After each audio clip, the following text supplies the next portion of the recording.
Hey, how you doing? I'm alive. Um, I'm Don. It's late. I'm up. Hi.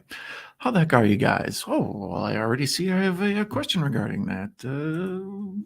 Donnie Hello. Hello, Superman. Welcome to the chat, sir. Our friend Kal-El Daly is already here waiting for us.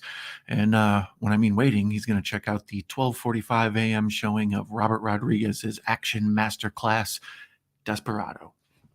Uh, I love me some Desperado. This falls in my comfort food as well as arguably one of my favorite like action crime type deals. Um, Funny all the way through, like lots of like comedy. Obviously, that's what funny means, but action scenes galore. This is one of the only movies where people walk away cool from an explosion and it doesn't look ridiculous. I actually kind of think this started that trend, but we'll get to that. Um, so yeah, I thought we would start this about, I don't know, probably 5 minutes or so. I don't know, 12:50, 12:55. We'll see what's going on with the chat. This is on Tubi, but let me see. I wonder if it's anywhere else. It is, Tubi, and that's it, I guess. Not for free. But so yeah, I don't know. Check it out on Tubi. Let's see what other people think of it.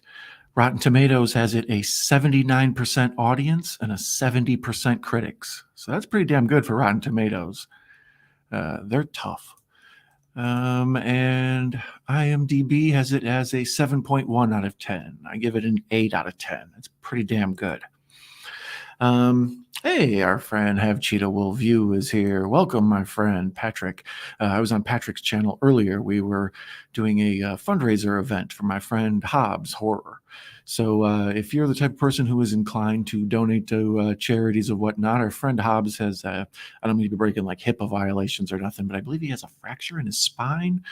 So he's gonna have to miss some work for therapy and a variety of other things. So we're just trying to help the man pay his bills and make sure he doesn't get evicted and whatnot. So there's pinned to the top of the chat or the comment section. There should be a link to donate to that if you're the type of person who's able to do that. I'd appreciate it. Otherwise, let's watch Desperado. Damn straight. Kal-El says he's never seen it. You never seen Desperado? Yeah, it's a great one. It's part of the trilogy that he did with El Mariachi, Desperado, and then Once Upon a Time in Mexico. So I don't know. I think it's amazing. It's Salma Hayek is early Danny Trejo, Steve Buscemi, Quentin Tarantino. Like the cast is like Cheech. Cheech again, of course. Boglins. You can't go wrong with the Boglins. Thanks again for stepping up large today. Oh, me and Larry glad to help. I was glad to donate. I don't know, I wasn't able to donate as much as I could, but I was able to donate some, and that's all we ask of you if you're the type of person who can do that. So, like I said, link is pinned to the top of the chat or the comments. Let's see here. I watched this a few nights ago. It was aight. I need to watch it once upon that. What do you mean it's aight? I will come through this screen and pinch your cheeks. Desperado, why don't you come to your senses? What senses? Or are you singing the song? Hello, hi, Mayanne, Lay and May. There they are, the tag team. Yeah, the Eagles. Yeah, see, that's what they threw me off for a second. Yurt.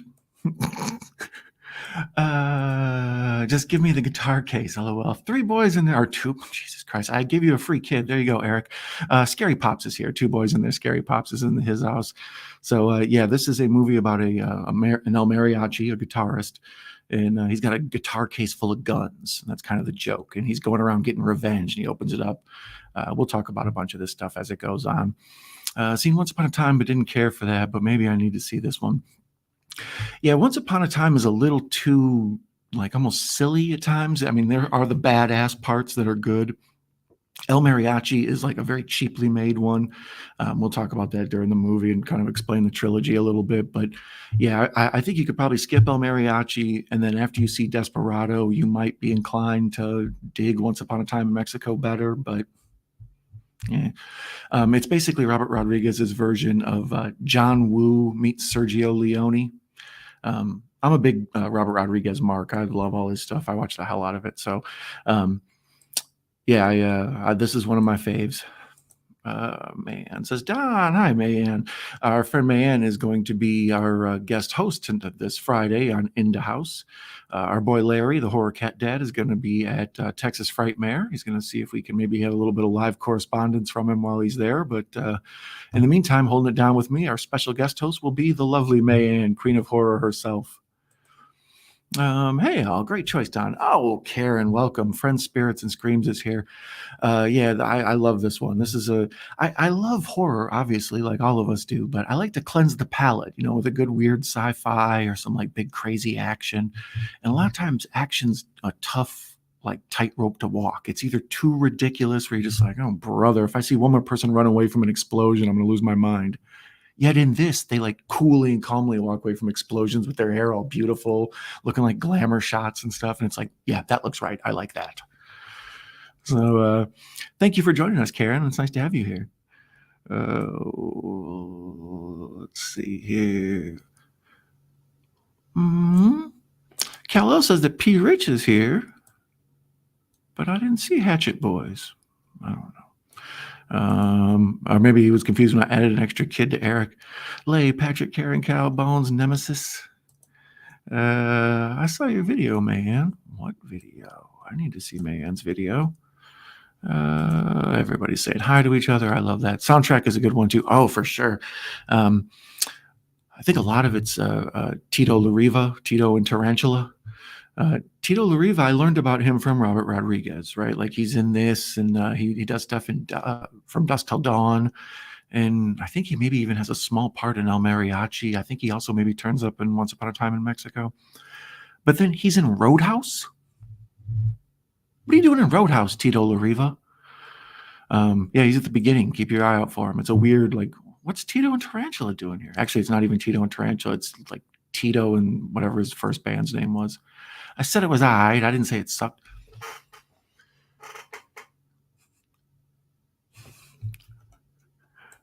That's fair, Bones. That's fair. Two boys, what's up? Nemesis, so you guys. Bones. Everybody's saying hi to each other. I did skip Mariachi. I started it and said, fuck this. I did skip Mariachi. Oh, El Mariachi. Yeah. See, that's the thing. It's the hook of El Mariachi is how good it is for how cheap it is. So you grade it on a curve, like immediately. You're like, I think it cost, I want to say 13,000, maybe it was 7,000, whatever. It was super dirt cheap, right? So he made it for nothing. And when you watch it like that, you're like, well, damn, he was able to make this movie for that. That's impressive, right? But this, he like actually, I've said this before, the directors make their first movie with nothing and everybody's like, wow, you got talent. And then they give them money and then they make a good movie that everybody loves and makes a bunch of money. This is Rodriguez's one. Cal Daly, how are you? Cheetah, folks are saying hi to each other. I like that. Thanks for asking. How are you, sir? Don't put Donnie in a corner. Owl House. Well, St. Agatha is epic, Patrick. Tito and the Frito Banditos. I don't think that's what it was. It might have been. Awesome Two Boys. Where to? Okay, Mayan set up on Tubi. So once again, yeah, we'll be watching this on Tubi. Thank you, Mayan. That's what I was kind of vamping for. I thought I would give it till like 12:55. So nice to see you folks coming in. Nanette's never seen this movie. Oh, it's a fun one. It's pretty people and crazy action, and it's kind of cool. Like that's the main thing about it. This movie's just so cool. Like I see where he's getting the John Woo stuff from. Like it feels like, I don't know, everybody's just so damn cool. That's the best way to explain this. Our friend Eric is going to Universal Studios Hollywood. That's awesome. Take pictures, put them on Instagram. I'd like to see it. All subs in El Mariachi. Yeah, that's one of the reasons I think it's alienating. It's super dirt cheap made, and it's all subtitles. There might be a caption or a overdub on the disc. I don't remember or not. But the main thing with all Robert Rodriguez discs is that they come with like these commentaries, and they also have 10-minute film schools and other stuff to like learn, all about movie making and how stuff's put together real fast. But yeah, we'll probably get into that as we watch. Folks are welcome, our friend Nanette. Thoughts on Assassins with Stallone and Antonio? I think I have to check, but I'm pretty sure it came out after this, and I think it's influenced by this. But it was written by the Wachowski sisters. Sorry, I got confused what was going on there. Yeah, they were the Wachowski brothers at the time, and now they're both the Wachowski sisters. They wrote that. So you can kind of see some like cool, like cat and mouse thriller stuff going on. And it's ridiculous at times, but I kind of love it. I've seen it a bunch of times. It's more schlocky than this. Like there's a few eye roll moments in Assassins, but yeah, I enjoy it. Let's see here. I definitely will. We're going back in October for Halloween Horror Nights. I want to go. Take me with. Nah, to them subbies. Yeah, so Superman's like me. He's the subtitles are hard. They're alienating. Like I have to be in the mood to read a movie because movie is a visual form. You're supposed to see the composition, see the people talking and what they're doing. That's the acting, right? So if you're reading the whole time, it's like it distracts you from what you're doing. But after you watch the first time with subtitles, sometimes I go back and watch them without subtitles, even in the foreign language, if I don't even understand what's going on. It's like, oh, I know what's going on now, so I can just sort of like spy on these people and watch their adventure. But they say theoretically you're supposed to be able to watch a movie without captions and still understand it. I've never really tried it from the jump. Let's see here. Kid Crash, Desperado is low-key one of Antonio Banderas' best movie. First of all, he's from Twitch, so thank you for joining us, Kid Crash. Yeah, very. Every now and then we get a cool person from Twitch, mostly a YouTube crowd. So I thank you for coming in and being cool. Yeah, I do. I think this is actually Antonio Banderas' best movie. It and Assassins. But I'd have to look at his stuff. I'm not familiar with the rest of his oeuvre. That is the worst superhero movie ever. Which one? I know I like this movie because the great people in it, and I know that the movie got Antonio Banderas and Darren Trejo. Yeah, exactly. Banderas, Trejo, Salma Hayek was kind of becoming famous at the time, so it she blows up from this too. She's between this and From Dusk Till Dawn, she got like a bunch of big parts out of that. May and the last time my nose can go on Harry Potter was too small, so now we can write everything. Oh, that's fun. Okay, cool. So it sucks when the little ones can't go and enjoy it. Yay, I hope your kids enjoy. The Mask of Zorro is another good one of his. That one, as I understand it, Rodriguez was supposed to direct, and that's how Banderas got attached. But then something happened and Rodriguez left. I don't know if he was a producer or what. But then someone else directed it. And Banderas stayed. It was interesting. But yeah, for some reason, I only watched it once, and I barely remember it. So I almost don't even count it as seeing it. Like I remember I had it on and was just like, oh, they're fighting on a train and stuff. Cool. Antonio Banderas' best film was Shrek. Yeah, see, that's what I'm saying. I would have to go through his whole thing, but Desperado's better than Shrek because he's just Puss in Boots and Shrek. And don't get me wrong, I love both Puss and Boots, but yeah, I'm still going Desperado right now until I see a better one. Shrek 2. Hello, two boys and their scary pops. Roll that Puss in Boots. Lemonia Demonia. Oh, you sweet thing for being here. Lemonia was on our another show I was on earlier tonight on Hobbs Horror. Was it Midnight Hour, I believe, tonight? And a fun cast of people rotated in and out trying to raise our money for our friend Hobbs. As I mentioned, the link is in the chat or the comments.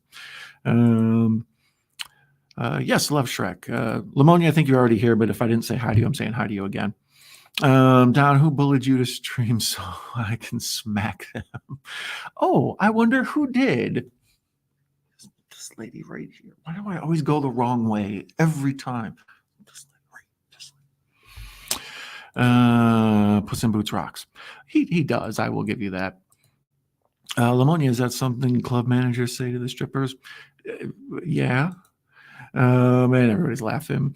The Mask of Zorro is definitely worth a rewatch. I probably would put Desperado right above it, but it's close. Really? Is like Anthony Hopkins or somebody else like good is in Zorro? I remember I wanted to check that out because of them both. I would think so. All right. Well, it's 1 a.m. I said I was going to start at 12:50, and then I bumped it to 12:55. So now I'm just stalling. So we're going to watch this. This is an hour and 45 minutes, which means we'll be done 2:45 my time, 3:45 Eastern time. So you guys do the rest of the conversions yourself. I'm going to go ahead and hit play. This is on Tubi, so we're probably going to get hit with some commercials here. So pressing play now. A little scrolly bar circling. And there's a Honda commercial. All right, good. I know my Tubi so well. Try to get rid of the scratchy voice for you there. Cal says, man, ain't gonna smack nothing.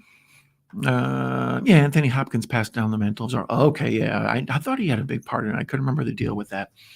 Like I said, I saw it like right when it came out on home media. Like probably I rented it from the video store or something, and I enjoyed it.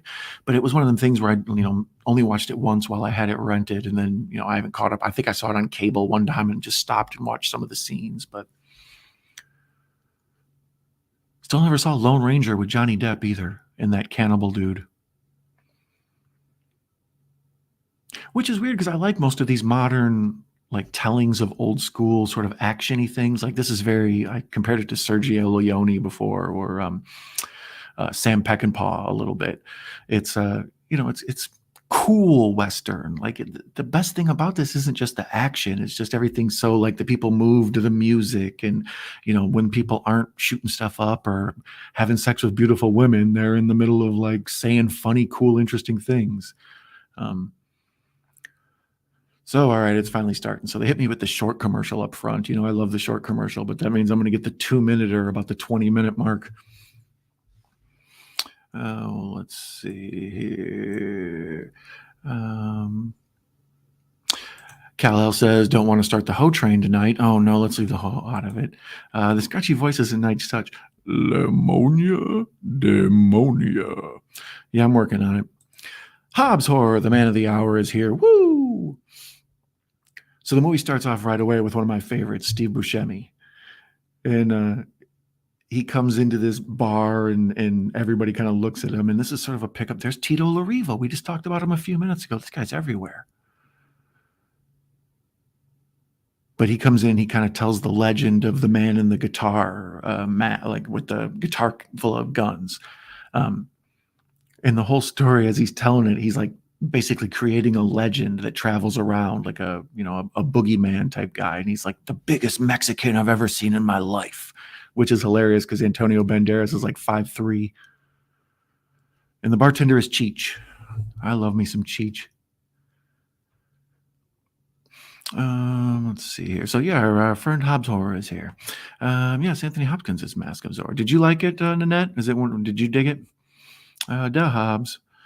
Sup, Cal? Pumpkins. Oh, Pumpkin King. There you go. They do the pumpkins weird here. Like they're kind of hard to see. They're squished. They look like those little pumpkin candies. Like they're kind of like chewy ones, almost like taffy. They taste like candy corn. Thoughts on candy corn in the chat? Let me guess. You guys hate it? I don't mind it. There's a hot take for you.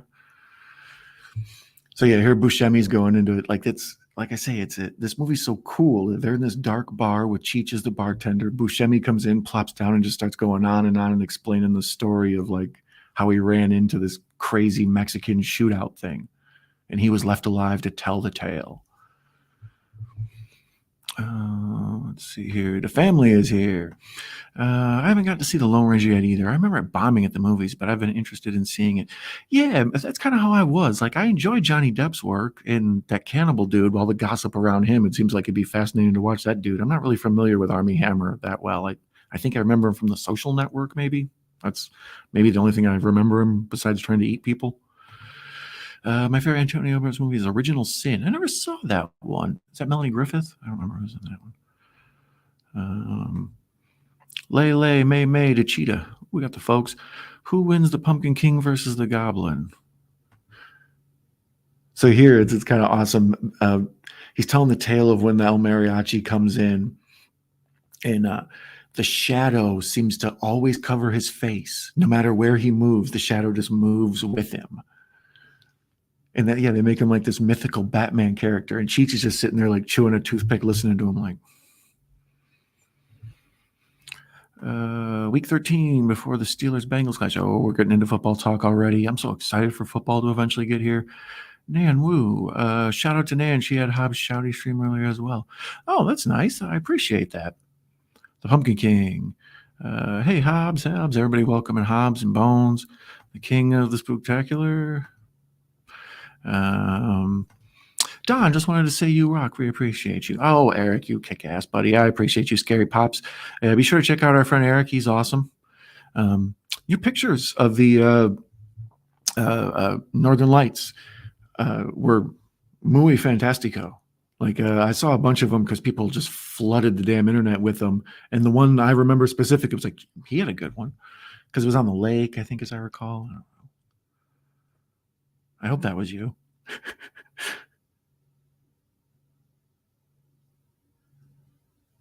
So now he's explaining that the El Mariachi is basically like a revenge character, and he's coming for this guy Bucho. In the first one, it was Azul. I think Bucho might have been in there, but Azul was also like the criminal dude that they had locked up in jail. But that's kind of the funny gags. Like the guy's name's Blue. Oh, let's see here. Spirits, what's up, Karen? I love the joke Tarantino tells at the bar in Desperado. Yeah, I forgot about that the other day. I put this on and was thinking about doing a stream of it. And Tubi has auto start. So I was kind of doing stuff and I turned around and it was playing. And that's when I remembered Buscemi in here. And then later on when I saw like when it was playing, I was like, oh yeah, Tarantino as well. Like there's so many, all the people I like. Cheech, Salma Hayek. Antonio Banderas is cool as hell. Like I was joking. I mean, he is like 5'4" or whatever. He's a tiny man, but they make him look so big and powerful in these movies. Like it's very believable. He kicks everybody's ass. It's like the Bruce Lee thing. Agreed, Nemesis. Interesting. Can I be a Boglin man? Candy corn is meh. We all hoping Dom would go up. Yeah, I came in at the end. I had to make a guest appearance at the main eventer, baby.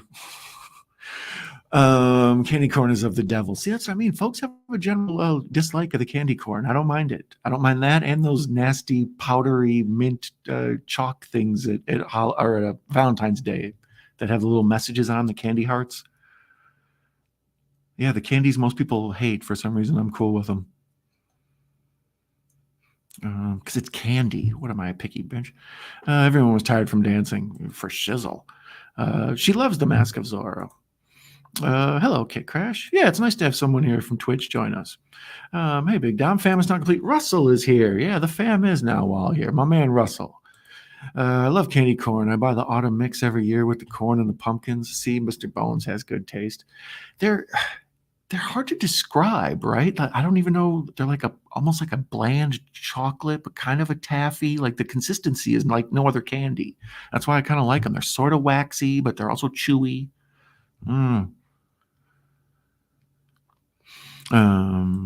Lady J, one of my favorite movies. Of course, you have awesome taste.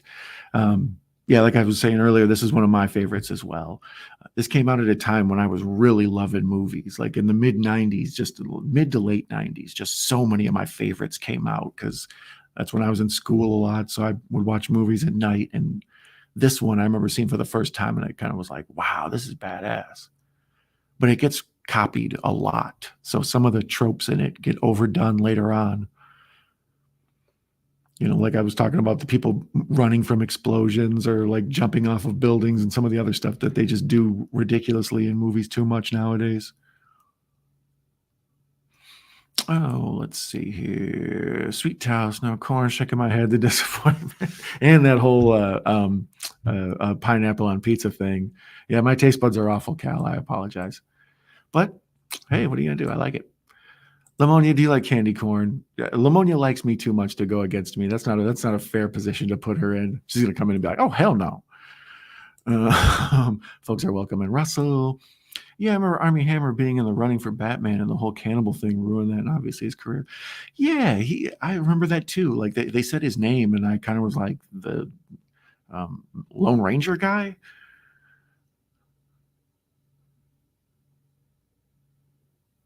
Yeah, this is so funny for an action movie. Like, they start off with this kind of retelling, and you see the shadowy, punchy stuff, and it's just like Steve Buscemi spinning a yarn, and it's kind of to tell you that the legend of Mariachi travels around ahead of him, and really, it's like Steve Buscemi being that actual messenger. Tito Lariva, that guy. Folks are saying hi to Hobbs. Original Sin featured Angelina Jolie. That's who it is. Thank you, Patrick. I knew he had one. What wasn't he in one with Melanie Griffith? Because didn't they get married later?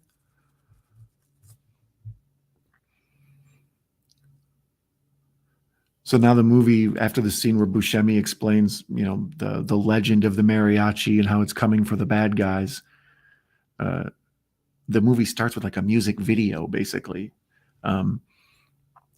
He walks around on a bar and he sings like he's having kind of almost this hallucination where he's like performing in front of this in a nightclub. It's all fancy and beautiful, not these like shitholes he spends most of the time in this movie.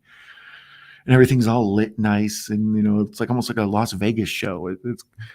And then, like I say, all the bars they go into are like old splintered stools, and they got like 3 kinds of whiskey.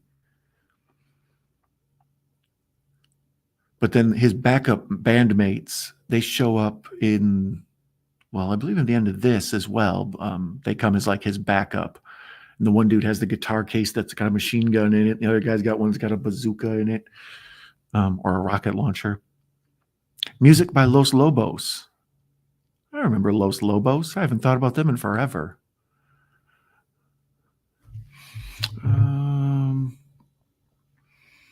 Where was I? I have a craving for candy corn to eat it. Oh, see, now we brought it up. So Jolie. Okay, so you guys all knew Jolie.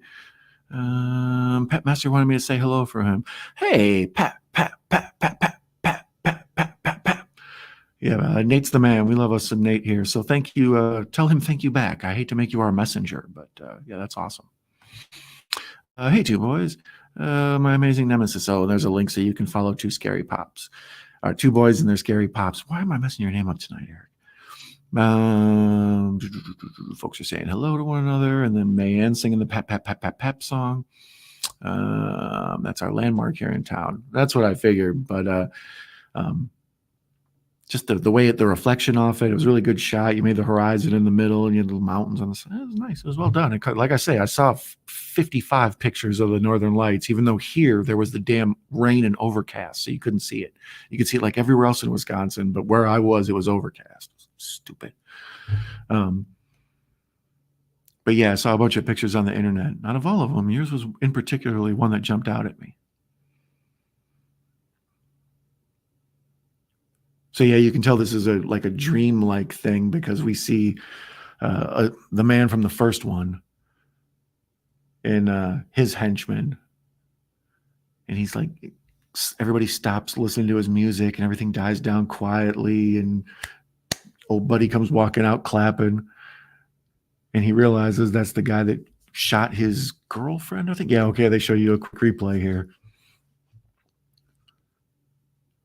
And it is the girl from El Mariachi that they're using in this, because this is the bad guy from El Mariachi. So it's like a real loose connected sequel, but at the same time, it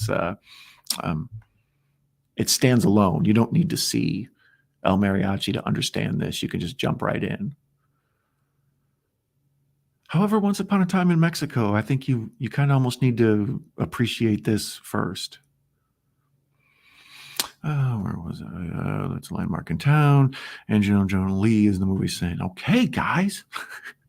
I barely remember that one. I remember being out. I mean, I never saw it. Like I remember the video, the boxes for sale and stuff. Sweet screens, all I'm lurking, not feeling well. Oh, well, you feel free to just hang out and chill. You don't have to participate in the typing if you don't like, but we like having you here. Pat Master, hello. Yeah, we're sending our love to Pat. Hey, Lay, everybody's saying hi to each other. Folks are hoping that Lady J feels better. Feel better, lady. Yeah, that's nice. Feel more better, Jay. Yeah, that's what I like about my people here. Don, break out the Swamp Kitty dance. Not unless Erica comes. She's the only one that can summon that dance away from Bones' stream.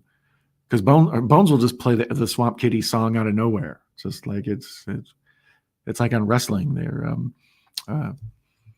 They play the theme music, and every now and then Bones will play Erica's theme music, and I'm like, is she here? And I was like, no, okay.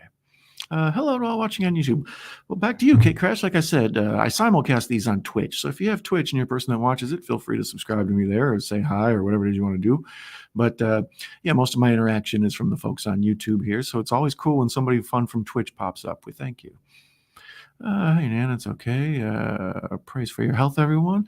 Yeah, speaking of praise for health, as you can see pinned to the top of the chat, there's a link to donate to our friend Hobbs Horror. So if you'd like to do so, you can do that. Salma Hayek was great in Everly. Ooh, I don't know if I ever saw Everly. I remember her in what's the one where she Fools Rush In or something like that? Her and Matthew Perry, Chandler. Show Nan some love. And then what else was she in? Well, obviously from Dusk Till Dawn and this, she didn't need to be in anything else ever again.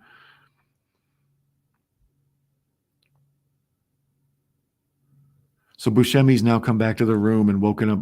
Banderas was having that nightmare. That was that beginning title sequence where he was like having a music video almost. And then he's woken up and Buscemi's coming back to the hotel room and he's explaining how he laid it on real thick and scared the guys in the bar and stuff. Which is really, I mean, that's a clever plot point that he creates his own legend. He sends somebody in to build the story first. It's great at Everly. I'm a big fan of comedy of Candy Hearts at Valentine's Day. Yeah, I do like those. Thank you so much, man. Oh, that's right. Our friend Man put a link for Nanette to subscribe to her in the chat. So be sure to check that out and check out our friend Nanette and her awesome dog Jack. Lady J says thank you. Already subbed to Nanette. Parabarla La Bamba. Richie Valens? Los Lobos are an excellent band. I remember what they had like one big hit, but I think maybe they did. Did they do the music for La Bamba? Maybe I think they. I don't know. Oh, we're getting the first commercial. So it's at the 15-minute mark, 15, 36, 37, 38, 39, 40. So we see him walking into town carrying his guitar case, and that's a good place to go to a commercial. I can't be mad at that. I appreciate you, Nemesis. You were talking about movies in the 90s. What's a movie that you think that doesn't get talked about enough? Oh, there's a ton. Did you ever see The Game? With it's a David Fincher movie. It kind of gets blended in between Fight Club and Seven, but that's a really cool one. The late 90s in particularly is one of my faves. Pretty much throughout the 90s, I find the early 90s are still suffering from like sort of 80s backlash, and there's a lot of like cheap knockoffs of movies that were big in the 80s. And then like into the 90s, they kind of had an independent film revival. And then the studios lots of times let the young independent filmmakers like make better movies. So for some reason, that late 90s into the early thousands, there was some really good stuff in there. And then, I don't know, around the mid thousands, it went back towards commercial. So I don't know. I'd have to think about some of my favorites. I noticed a bunch of my favorites are always when I was a little kid and then I was in my early 20s. Like the stuff that got to my mind when I was impressionable, and then the stuff that got to my mind when I kind of understood film better and knew what I was watching. Those are like my two favorite times. So now he's coming into this town, and it looks like the town from El Mariachi, and there's the pickup truck that's in El Mariachi. So yeah, they're doing a good job of tying it together if you know what you're looking for. But like I say, this is made intentionally for you not to have seen the original. Damn right. Oh, La Bamba. Antonio Banderas it's called Too Much. Oh, I don't know if I ever saw Too Much. It sounds like it's too much. It's casual. Oh, is that well, it's either Fast Times at Ridgemont High, but then wasn't there one called like Wild Life, something like that, with like Eric Stoltz and Chris Penn or some shit? I don't know. It's been a minute. Two Boys, thanks for the love. The vids just saw that. Oh, hey, Ginger Ninja's here. Let's see here. Our friend May misses Erica. We all miss Erica. May, you're too lethal together. Same name collectors. Oh, the Lay and May connection. Erica posted a new video, man. Oh, I need to check out Erica's new video. I love Once Upon a Time in Mexico. Yeah, it's fun. It's got a cool thing where Johnny Depp like loses his eyes and he becomes the blind gunfighter. That's like a cool legend comic book kind of thing. And Mickey Rourke's in it. He dusts off Mickey Rourke for some reason. He's got a little chihuahua he carries around with him. Yo, our friend Ginger Ninja Jason is here. Quick reminder to check out Jason's channel and all his fine content, but be sure to look for the video where he nominates the horror YouTubers of the month. I recommend you vote for our friend Larry, the horror cat dad, who is my co-host on Into House and frequent collaborator and homeboy. But otherwise, Marty from Trash Picture Show is in there. There's all sorts of good folks to vote for, so I can't tell you who to vote for, but I'm just telling you, vote for Larry. All right. What's up?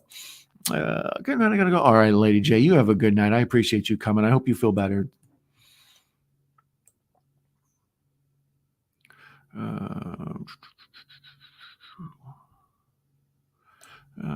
day, Ninja. Watching Bondi Rescue. Cal, she's my partner in crime. See, I like that. You remember the right movie with Salma Hayek is definitely Fools Rush. Okay, yeah, I was gonna say. I remember they got married and it was like wacky. I don't know. He got blackout drunk and they got married or something. Because that's always what happens. You get so drunk, you wake up with Salma Hayek.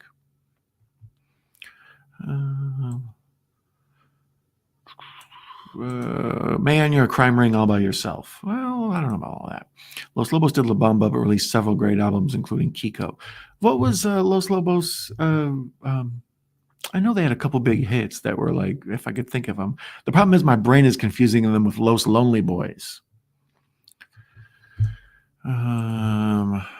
Salma Hayek was in Blow, Don. She was? I didn't remember that. I love Blow. That was a weird movie. It was like I actually kind of enjoy Blow more than Scarface. There's a hot take for you. I mean, Scarface is fun, but as far as like a criminal rise to power and actually how the finances and economics of it work and where you get your stuff and where you sell it and like that's Blow is a much better movie for that. And Pee Wee Herman is great in it. Derek for Real. That's a dope name. So here's Danny Trejo looking young, which means he's probably like 50. He's got like short hair still, but he shows up in town and he, first thing he does is walk over and use a payphone and he dials the digits with a knife. And then later on, we see he's got this vest on. He's covered in knives. It's the basis for the Machete character. There's all this argument about like, what Machete is part of what world? Like, is he part of the like, is that Machete from Spy Kids this Machete? Is the Machete in the Machete movies connected to the one from this, etc.? Supposedly they're all separate universes, but it's hard not to imagine, that this dude moves on to be Machete, and then Machete as an old man is the uncle to the Spy Kids. I like that version better.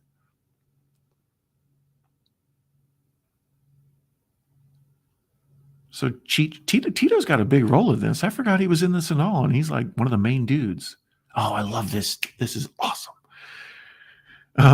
Cheech and old buddy are talking about like how they're going to murder a guy to get his cut of the money, and then he gets interrupted by these like three like American girls or like early 20s who are clearly like on vacation, and she wants to complain about the service because the bathroom is disgusting. And it's just like this bar full of gangsters. So it's like extra hilarious to stick her in this. Such a funny, good movie. The Game with Michael Douglas, I'm guessing is where you're talking about. Yeah, it's a great film. Yeah, that's what I mean. That one doesn't get talked about a lot because, like I say, it falls in between Fight Club and Seven. But that's a real like Hitchcockian, mind deaf kind of movie. Very Twilight Zone-y. She's been in a lot of movies. I just remember all of them except for that movie. Yeah, she turns up a lot, and she's famous. We all know her. She's like kind of a household name. But I think this and the other one, From Dusk Till Dawn, where she's like sex symbol. I don't know. Does people still do the prettiest woman in the world or whatever? That was a classic line. Those snotty girls who were complaining about the service in this dive gangster bar. She's like, and the beer tastes like piss. And Cheech is like, because we piss in it. So now as they leave, Tarantino comes in, which is cool because he doesn't act that much. I mean, he's good in From Dusk Till Dawn, and I don't know if you've seen Four Rooms. That's the thing with Tarantino. Him and Rodriguez became pals when they were both out promoting their movies. Tarantino was promoting Reservoir Dogs, and Robert Rodriguez was promoting El Mariachi. So they were at all these film festivals like Sundance and South by Southwest and Cannes and LA Film Festival and all this stuff, right? So they become buddies because they were just always at the same hotel and always at the same film festival, and they just like started to hit it off. They had the same tastes in music or in movies and music, but they were both into like kung fu movies and other stuff that they could talk about beyond just their movie. So because of that, they end up making From Dusk Till Dawn together. Tarantino's in this. They do Four Rooms together. Sin City has a section directed by Tarantino. Later on, they do the Grindhouse movies, which me and our friend Mr. Bones in the chat watched. After the Grindhouse movies, him and Tarantino aren't as close. Like, I don't see them doing interviews and stuff together like they used to. So I don't know if they distanced after that or what. But yeah, like they were thick as thieves and always working together. In Kill Bill, the soundtrack, Robert Rodriguez did it for $1. He wanted to do it for free, but apparently because of union rules, you have to get paid. So he was paid $1 for the soundtrack to Kill Bill. That's one of the reasons I like Robert Rodriguez. He's like a complete filmmaker. He isn't just a director. He's also a writer, an editor. He does the soundtrack. He can make the score. He helps with props. Like, it's kind of amazing how much he has hands on each one of his movies. He's like a real auteur. Let's see here. Ginger's so right. Let's see here. Crime Ring. All good channels. Oh, Jason knows we got good peeps here. The Wildlife is right, Don. One of the kids' actors in the lead is in Weird Science.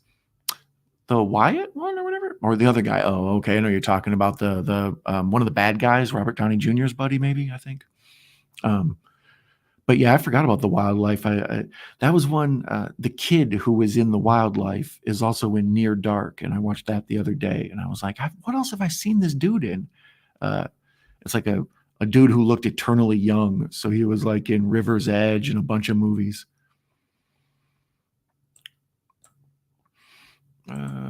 Just told us who you vote for. Well, of course, that's what I'm saying. I have to influence you guys to vote for my man Larry. Now, this is a nice touch here where he's outside kind of spying on the bar, and this little kid with a broken guitar comes up to him, and he doesn't really know how to use it and stuff, and the mariachi takes it from him and plays this jam. So you can see he really is a talented guitarist. It's not just like a gimmick. But then at one point his hands like freeze up and lock because he's been shot in his hand by the bad guy. So now here's where Tarantino tells his joke. This is like one of the things people always remember from this movie. This reminds me of a joke. So yeah, he goes on and on. It takes up probably, I don't know, 3 minutes of movie time of just Tarantino just telling a joke.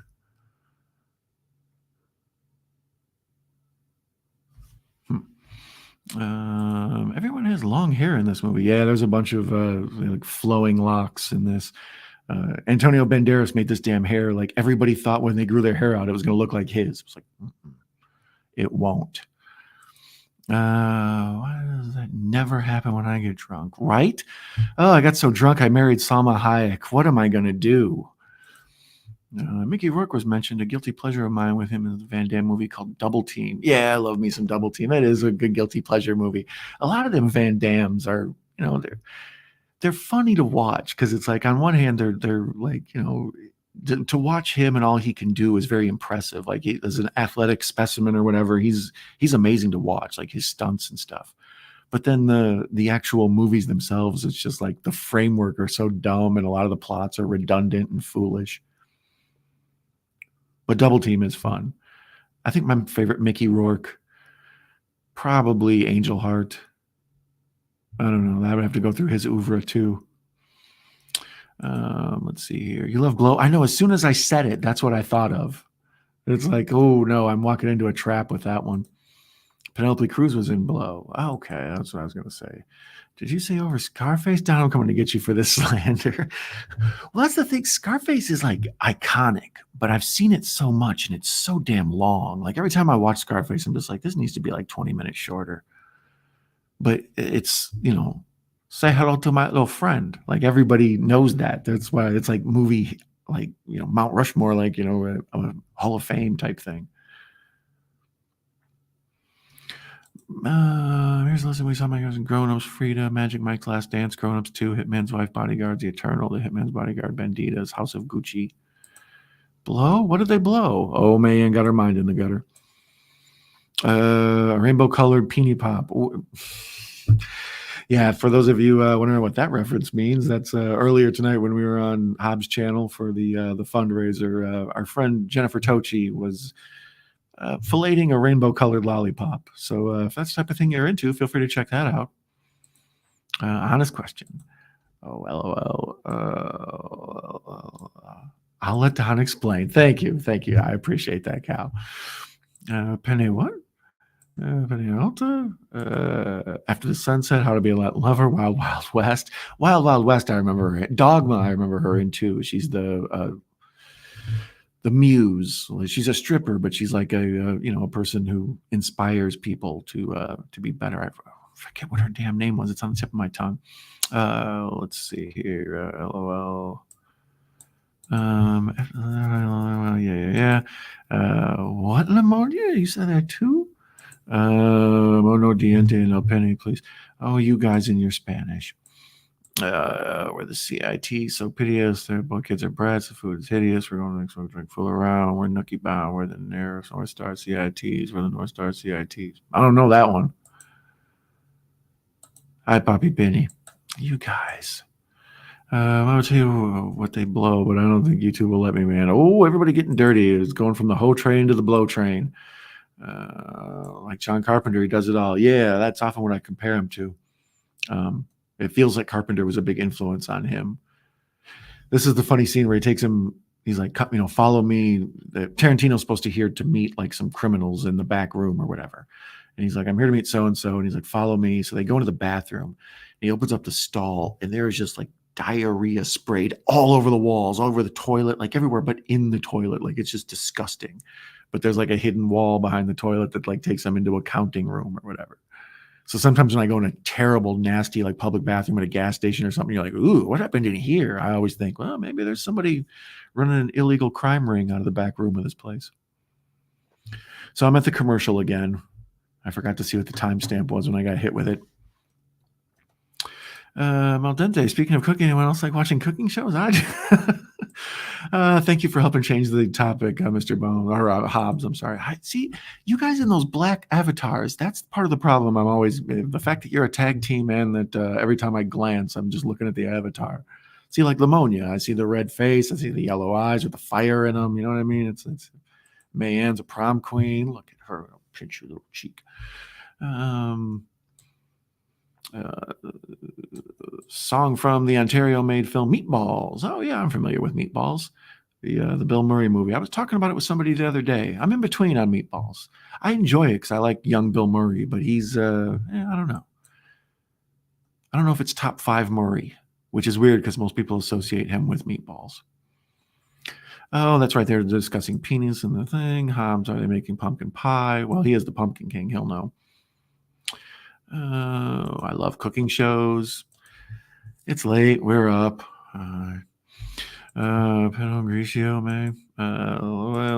Just putting it out there, but I like I take bribes. Oh, for voting. Yeah, that's Mr. Jason's in charge of the tallying. So, if you'd like to throw some money his ways too, feel free. Jinjo, don't be corrupt. The last movie that Ray Liotta did that has the C word in it for the first word and the second word is man. Also, the C word. What they blow. That was just. I know what she got to. I figured it out. I got you. Folks on Twitch must be looking at us crazy. They know to come to the YouTube page and get in with the homies is what it does. Every now and then, these streams, only 1 or 2 people will ever check out the Twitch streams, but sometimes they do then come over and follow or subscribe on YouTube. So it's always cool. I appreciate it. Huge Mickey Rourke fan. Is best false Barfly. Yeah, that's another one people really enjoy. What's the one? Year of the Dragon, I think. Um, he's also in like, is he in Rumblefish? I don't know. It's been a minute. Angel Heart was a good one. Yeah, I enjoy that one. Oh, thank you, Nan. I had no idea. I seriously didn't know. Angel. Oh, Pope of Greenwich Village and Spawn. Look at you, Russell. You pulling out the Mickey Rourke hits. Those are all good ones. You're right. Pope of Greenwich Village with Eric Roberts. So we're now back. It's at 30:22. Banderas comes into the bar and he's got the guitar case with him, and everybody's on edge because they've already heard the legend of the guy with the guitar case full of guns. So when he comes walking in, they're like, they pull the guns on him, they take his guitar case away from him, they open it up and they see a guitar.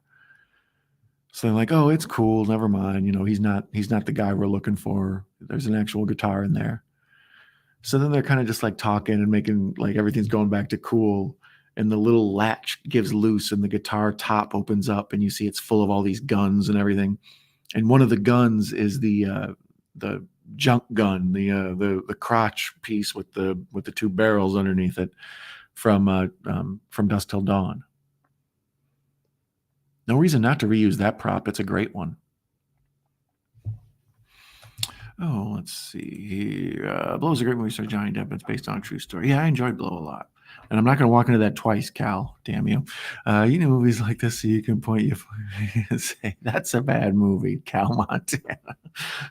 Watch this guy over here going movies tongue like a lizard. Salma Hayek, loved her in From Dusk Till Dawn. Yeah, that's what I mean. She's one of those all-time movie vixens where it's like, yeesh. Rodriguez is real good with that. Salma Hayek in that, and then I've said before, Jessica Alba's best role is in Sin City when she's like the go-go dancer or whatever.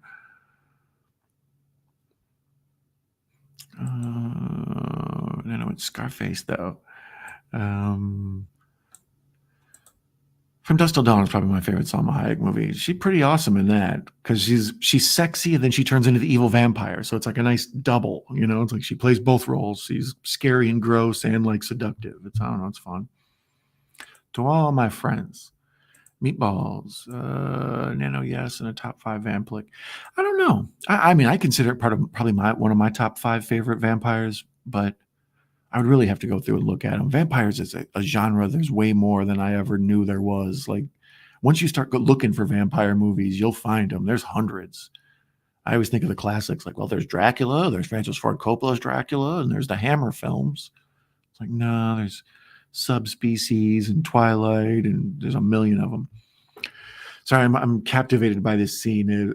Banderas is doing like this, like John Woo kind of action scene and that's how John Woo did, where he did like gun fu. He would take the gun, but he would also like move all like balletic and stuff with Chow Yun Fat.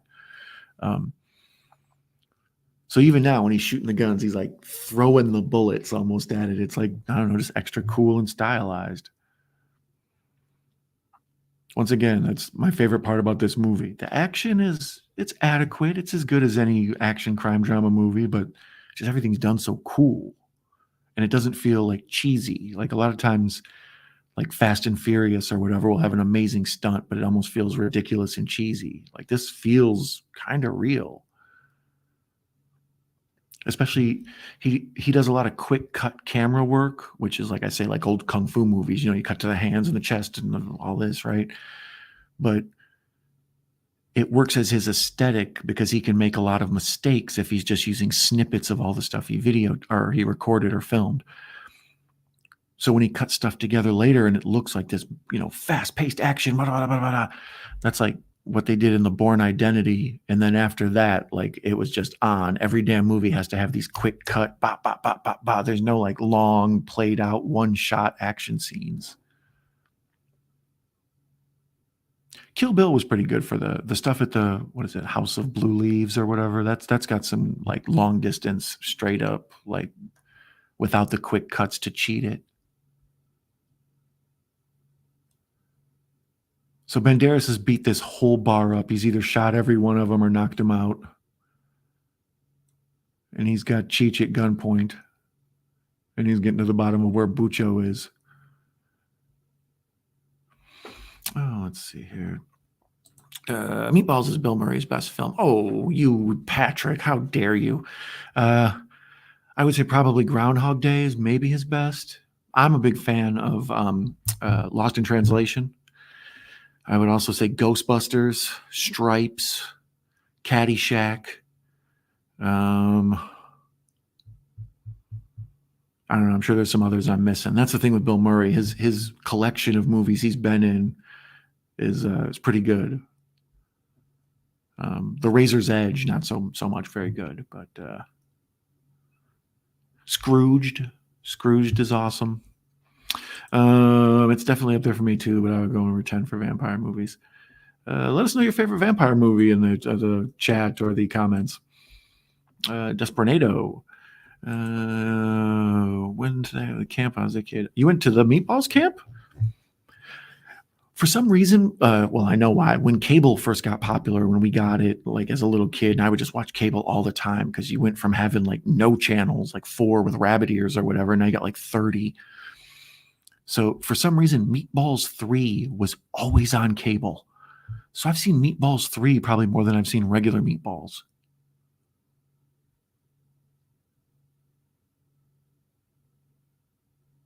Sorry, Banderas is having this whole. I think one of the bad guys comes out from around back, and Antonio's standing there, and they both realize that neither one of them has a working gun. So they look down at the gun on the ground, and they each grab one, and then it doesn't work. And then they each grab another one, and it doesn't work. And they each grab another one, and there's like this tension of which gun is actually going to click. And then he eventually just snaps his neck.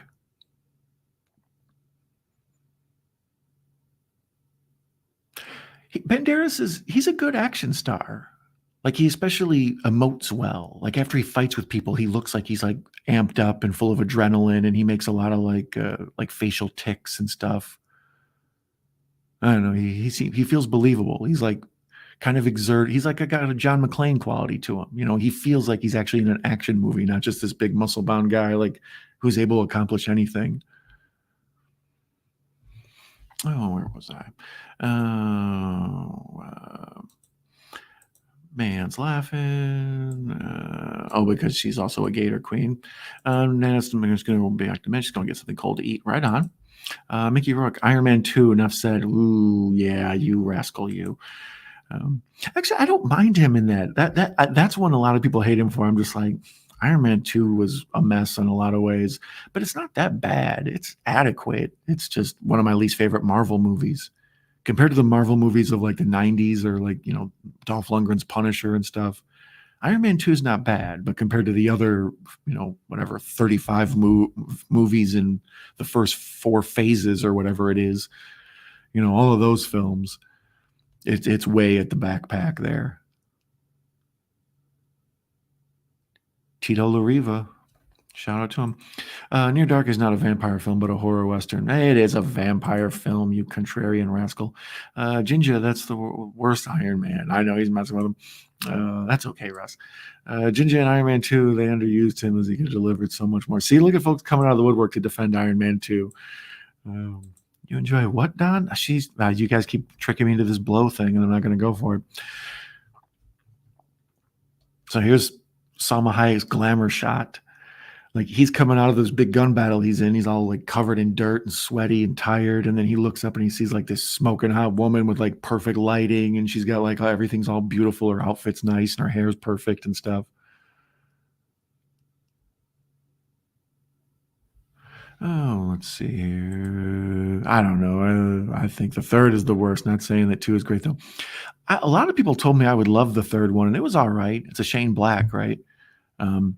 The whole Mandalorian thing was weird, but I don't know. In general, I liked it. It was the Iron Man character. To be honest, I don't really like Tony Stark as a superhero. I never really did.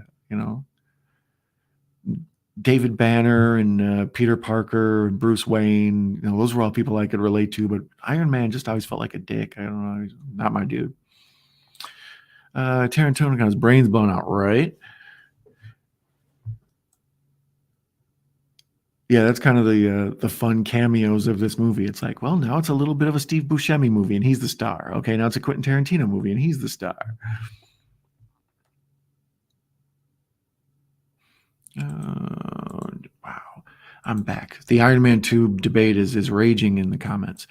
Spun is a fun one where he also plays a meth cook. Rob Halford is a small part playing an adult bookstore owner wearing his full leather gear looking like a gay porn mag. Hilarious. Breaking the law, breaking the law. Yeah, Spun is fun. I recommend that. Is he the one with his nose missing? I can't remember that one, but yeah, I recall that in Spun it was a good time. He's hell-bent for leather. Damn straight. Lost Boys. Yeah, when I was watching Near Dark, I was trying to figure out, like, how come I haven't really watched this? Like, as I was watching it, I was like, I have seen this before, like on late night cable, but I only watched it like once. And I think it's because it came out like a month after The Lost Boys in the theater, which means it probably came out on video like right around the same time. It was probably on cable right around the same time. So I think The Lost Boys just always overshadowed Near Dark, because The Lost Boys was like a huge phenomenon. Like, people were wearing shirts of it, and that it revived that Jim Morrison When You're Strange song, or The Doors, I should say, because they used it in all the advertisements. So like that song became like a big hit again. So I think just the overall like hype around The Lost Boys kind of really overshadowed Near Dark. But as time has gone on, Near Dark has found a nice like cult audience. I enjoyed it a lot. Like I said, I hadn't seen it in a long time. That sounds dirty. Just me. I mean, I didn't write the lyric song. You can blame Rob Halford for that one. Breaking the law, breaking the law. What about Bob Easily Is Best? Oh, there you go. There's another. What about good Bill Murray? What about Bob is pretty good. Baby steps on the bus. Baby steps out onto the pier. Baby steps on the boat. What about Garfield? None of y'all want to cape for Garfield? I'm telling you, you guys are sleeping on Lost in Translation. It's a beautiful meditation on friendship and love and loving each other without intimacy or a different type of intimacy. It's a deep ass beautiful movie. Underworld, a fun vampire flick. I enjoy the Underworld films. Some of the special effects are the CGI is sketchy, but in general, especially the first one, I thought it was a cool, interesting concept. It was like vampires versus werewolves with like a Matrix kind of thing. Pretty dope. So when he saw Salma Hayek on the street, she was looking like a perfect angel, and he's half fallen in love with her. He also had a bullet in his arm from the gunfight he was just in. So he collapsed in her arms, and she took him home. In her home, she works in a bookstore, like a library.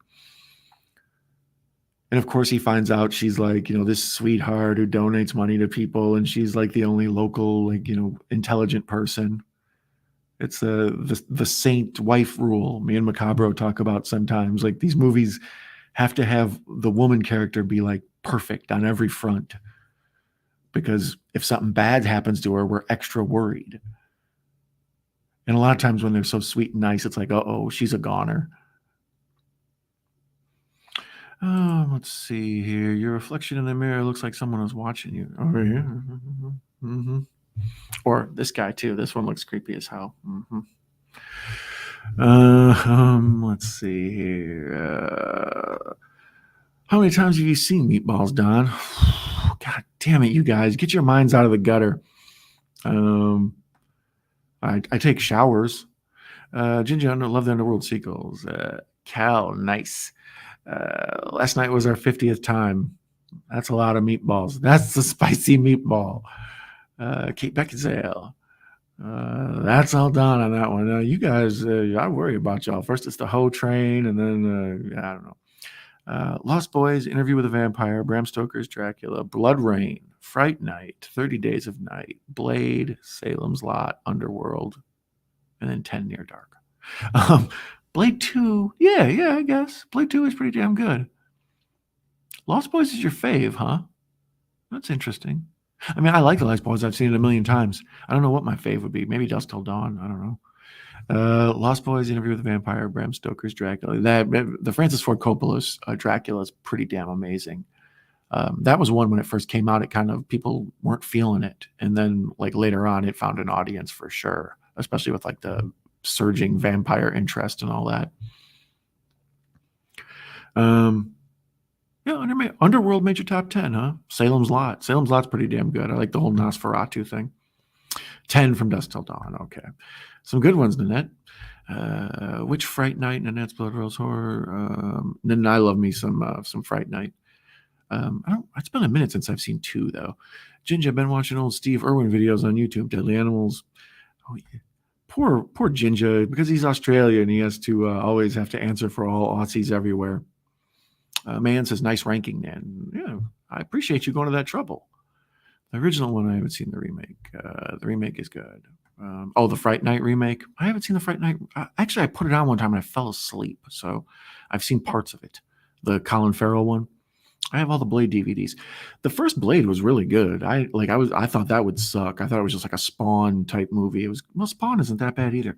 But when it first came out, it wasn't a big deal to me. But then later on, I really enjoyed Blade 1, Blade 2. Blade 3, as I recall, was awful. I love vampire movies, even if nobody's ever heard of that, or totally B movies. Iron Man 2 was bad. Iron Man 3 was great till the Mandarin twist, which still hurt. Still wasn't bad, though. Well, I thought Iron Man 3 was more of a personal film. It was like a smaller, you felt like you knew Tony Stark more and you got to see him interact with a kid and not be such a douche and all that. As where Iron Man 2 was like a huge, big, like expansive. I guess Iron Man 3 has that whole thing at the end with all the Iron Mans that show up and they have that big fight out on a tanker or whatever. But yeah, I think most people like 1, 3, 2, or maybe 3, 1, 2. But yeah, in general, out of the Iron Man movies, most people don't like that. But see, Captain America Civil War feels like an all of them movie. Like that feels like an Iron Man movie. I know Avengers is too, but especially Civil War feels like an Iron Man movie. Lost in Translation is a great movie. Watched it a few years back. Yeah, it's a very romantic, sweet movie. It's if people who are expecting traditional Bill Murray slapstick goofiness, not so much. But if you're into like a good kind of romance and good acting, and it's sort of interesting to be in Japan and see Bill Murray in Japan being Bill Murray. Love Fright Night 1 and 2. Remake is not bad with Colin Farrell. Have to be up early, so heading out. Having a great morning, everyone. Don, keep making us smile. You do it well. Oh, Eric, give me the pound right there, buddy. I appreciate you dropping by, and I appreciate you and your pictures. That helped a lot. You made everybody else look foolish. So thank you, Scary Pops. You're the man. Fright Night 2 is your fave. It's been a minute since I've seen Fright Night 2. Part 1 is so classic, though, because it's got Evil. That's the guy. You're so cool, Brewster. All right, so we had another commercial, and we're back at the 45:30 mark. And Salma Hayek comes sashaying into the screen. One of the things I like about Rodriguez as a director is he really understands what he calls hero shots.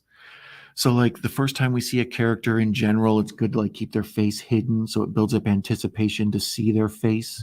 And then that way, when you finally get the reveal of them, it's like, ooh, you feel like something's been revealed, So he's also really good about knowing like how to do push-ins on people. The first time we cut to a character and we meet him, the camera will slowly push in on him. So we feel like we're kind of moving in, like feeling closer to them. We're learning about them. And here's these two just being beautiful people at the same time. And they're both like lit perfectly. They both have like perfect hair. Even though Antonio Banderas has like had home surgery and hasn't washed after a gunfight, he's like all pretty and stuff. Yeah, Rodriguez is just good at that. He's good at shooting like portraiture shots. And then also, like I say, these hero shots that build up. From Dusk Till Dawn is just filled with hero shots. Like George Clooney looking cool as hell. Like every time they show George Clooney, it looks like a hero shot. I think one of my favorite hero shots of all time is probably in Empire Strikes Back. At the beginning, where Luke is on the Tauntaun, and he's got the and somebody's probably going to clip that. Luke's on the Tauntaun, he's got the scarf over his face, and he like takes it off and like talks on the microphone or whatever in the walkie-talkie thing. And like when he reveals his face, there's like even a slight musical cue, like, "Hey, it's our hero." So yeah, the hero shots. Once you start paying attention to them, you realize like, oh, there are some shots set up just to make people look freaking cool. And this movie and From Dusk Till Dawn are like mostly hero shots. So she's going through his guitar case full of guns, and she picked up the dong gun, where it's like the barrel and then the two cylinders, revolvers, whatever you want to call Oh, where was I? Out of besides gun talk here. Have to be up early, so he said no. Friday Night 2, Good Night Nemesis, later Nem. Let's see here. Folks are all like, bye. Favorite Bill Murray film was Ghostbusters. Yeah, Ghostbusters is a classic. It's hard not to love. That's what the thing about Murray. It's Meatballs is a good movie, and he's a breakout star in it. But his collection is so deep. Like I said, I personally love Stripes. I know like every damn word of Stripes. Same with Caddyshack. It's like a departure. We play like Carl, and he's on Cinderella story. But he's really good in Ghostbusters because he gets to act off the other two guys. So he gets to be the silly smartass while they have to kind of be almost the straight men. Let's see. I don't know if it's my favorite for a vampire movie. I really like 30 Days of Night. Yeah, 30 Days of Night is fun. I watched it as a watch along on my channel. I don't know, back when it was cold and snowy. But yeah, it's a good mashup because it's a great idea for a vampire story. You're somewhere where the sun never comes out, so they can just have their run of the place. But it's got also like John Carpenter Thing vibes to it, and then those vampires are like really extra creepy. They're kind of like the ones in Blade 2. They're sort of like a Nosferatu, like sharp tooth, mean vampire instead of like the debonair tuxedo wearing guy with a cape or a sparkly guy with perfect hair. Later, Cal. Oh, Cal's taking off. Oh, no, I think he's just saying bye to Nemesis. Good night, Kal-El. Embrace of a Vampire with Alyssa Milano. Great sex scenes. Actually, I saw that once because that Alyssa Milano was nude in it, and that was like the big hype. It's like, oh, did you hear the little girl from Who's the Boss is all grown up now and doing sex scenes? And I was like, isn't that what they all do?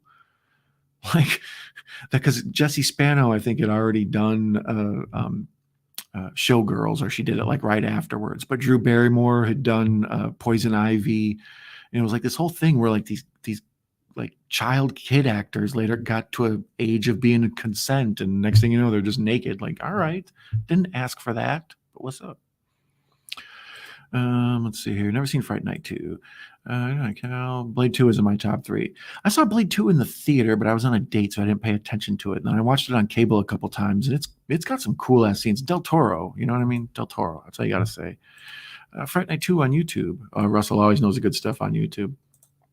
From Dusk Till Dawn is probably my favorite vampire movie. I love From Dusk Till Dawn. It's so good. Like I watched it on the channel, I don't know, a couple months back. Well, back by Halloween, I think. And yeah, just every time I watch it, it's very similar to this. It feels almost like connected to this more than it or this feels connected from To Dusk Till Dawn like universe more than almost like the other movies of the trilogy. Because it's just, I don't know, everybody looks so cool and the way it's shot and the stories about these people and what they're doing. Even now, right now, the Buscemi and Banderas are having this talk in a confessional booth. They've gone into a church and they're in the confessional booth. So there's light coming through the little cross window thing. So each one of them has a close up and they're cutting back and forth to their close ups and they have like this white light cross on their face as they talk. It's like, yeah, it all looks like glamour shots. It's beautiful. Everything's lit perfect.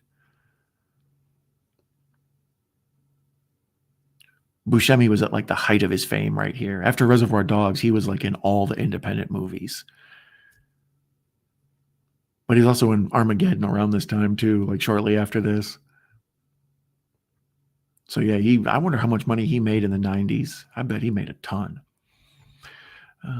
Let's see here. Thanks, Russell. Sorry, Callie, I thought you were leaving. Well, it's cool, Russ. I understand I was on my account. I didn't get back on this account. I don't know. Civil War, okay, Avengers movie. Yeah, the Avengers, that's one of the things that got muddled with all those Avengers movies and Civil War, and because that was a Captain America movie. You know what I mean? Like,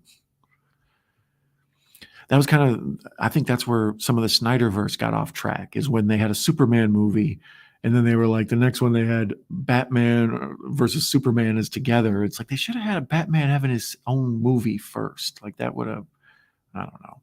Trying to second guess the DC universe at this point is a fruitless endeavor. Weird, man. These two are so sexy together. Yeah, that's what I mean. when stuff's not blowing up and people aren't being cool and they're not just badasses doing badass stuff, everybody's pretty. So no matter what, it's always nice to look at like stuff. Even the bad guy here, the movie at the start of the movie, they showed the dude from the first one. I can't remember what he was called. He might have been El Bucho too. But in his dream, you see the guy that was in El Mariachi, and then you see the guy that's playing the villain now, and it's like this dude's like 10 times more handsome. Like this guy looks like he could be on a Mexican soap opera, and the other guy looked like his friend, which he was. Robert Rodriguez, when he wanted to start making movies, he checked himself into a like a clinical research study thing, and they gave him some kind of like heart medication or something. He was there for how many ever weeks. And I think he made, I want to say $7,000 from that. And then that and something else, he combined money together and he made El Mariachi. And then that led to this. So all the people in El Mariachi are like his friends. And I believe the bad guy in that one is the dude he met in the research study.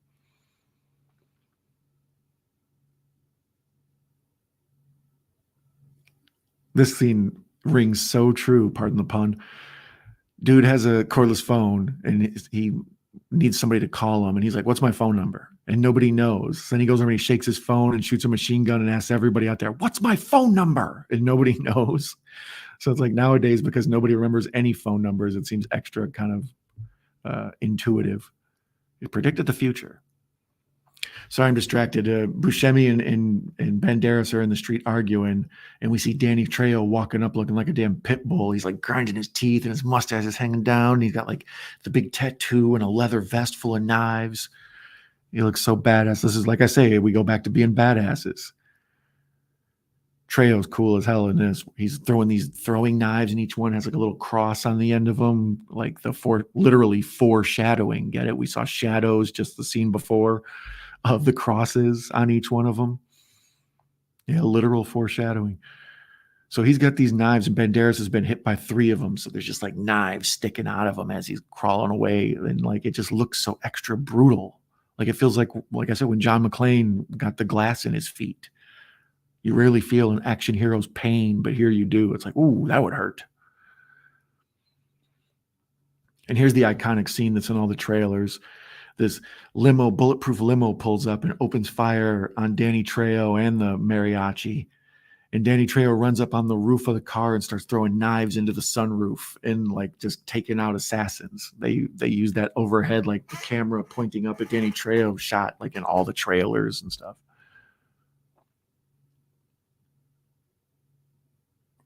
Right in the face. He defeated a guy with a machine gun with 1 knife. That's all you need to know about what Danny Trejo's all about, brother. And then that's funny. He defeats all these dudes, and then the one like extra badass henchman they have is this woman. And she basically takes Trejo to like 80% damage like a video game, and then the new kid who just got hired into the gang finishes him off. So it's good. They're building little character stories and stuff. We learn about Bucho and how obsessed he is. And we see, like I said, this kid who just joined the gang, and the badass woman. She's like a China or whatever, bodyguard with the sunglasses and a vest. Let's see. It's very weird, man. Shaking my head. The Eagles biopic. Pugwall, welcome. Yeah. Desperado. You know what? Here's another hot take for you. My favorite version of Desperado is Kenny Rogers.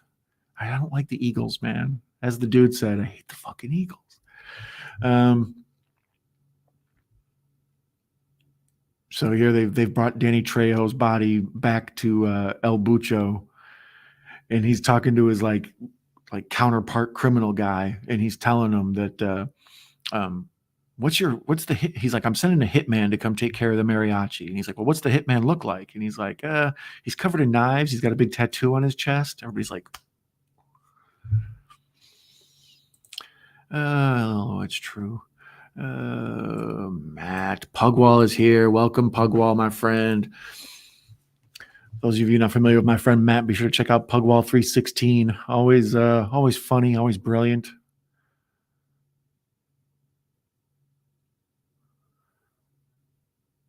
So now Bucho's arguing with his main henchman about what are they going to do about this whole Danny Trejo dead thing. It's a good tension builder. They're fighting with the mariachi, but then like one of the I don't know, other mobsters sends his hitman to take out the El Mariachi, and they accidentally kill that guy. So now there's like escalating tension on several fronts. I don't know. Adds to the excitement of it all, I guess. And once again, Antonio Banderas just gets his ass whipped this whole movie. Like he's a real action hero. Like John McClane is the closest thing I can compare him to. He's like constantly getting injured and having to overcome his injuries and stuff.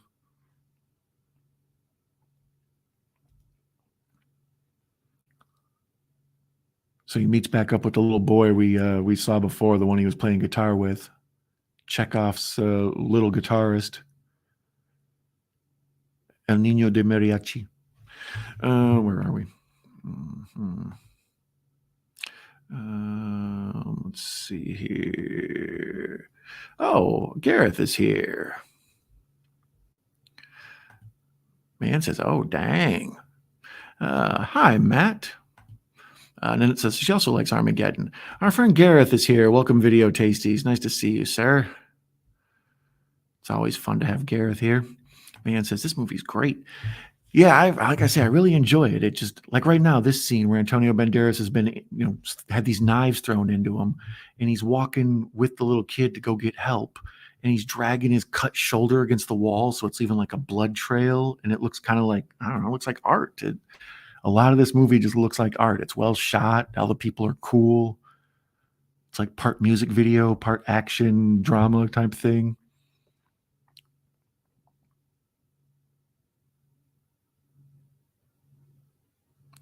So there we realize the little kid's broken guitar is he's a mule for, I don't know, some kind of drugs or whatever. So even the little kid is in on the damn crime in this town. Count Dracula AD 1972 is the last Christopher Lee Dracula movie. Yeah, I like Christopher Lee as Dracula. I always tell people, check out those Hammer films with Christopher Lee as Dracula. And he plays him in other, not Hammer films, but mainly in those. But the Hammer Christopher Lee is, you can tell, is Darth Vader. Like I never knew that as a kid because I'd never seen those. But when he's just like tall and the black cape and the way he walks and stuff, it's like, oh shit, that's what George Lucas saw to make Darth Vader.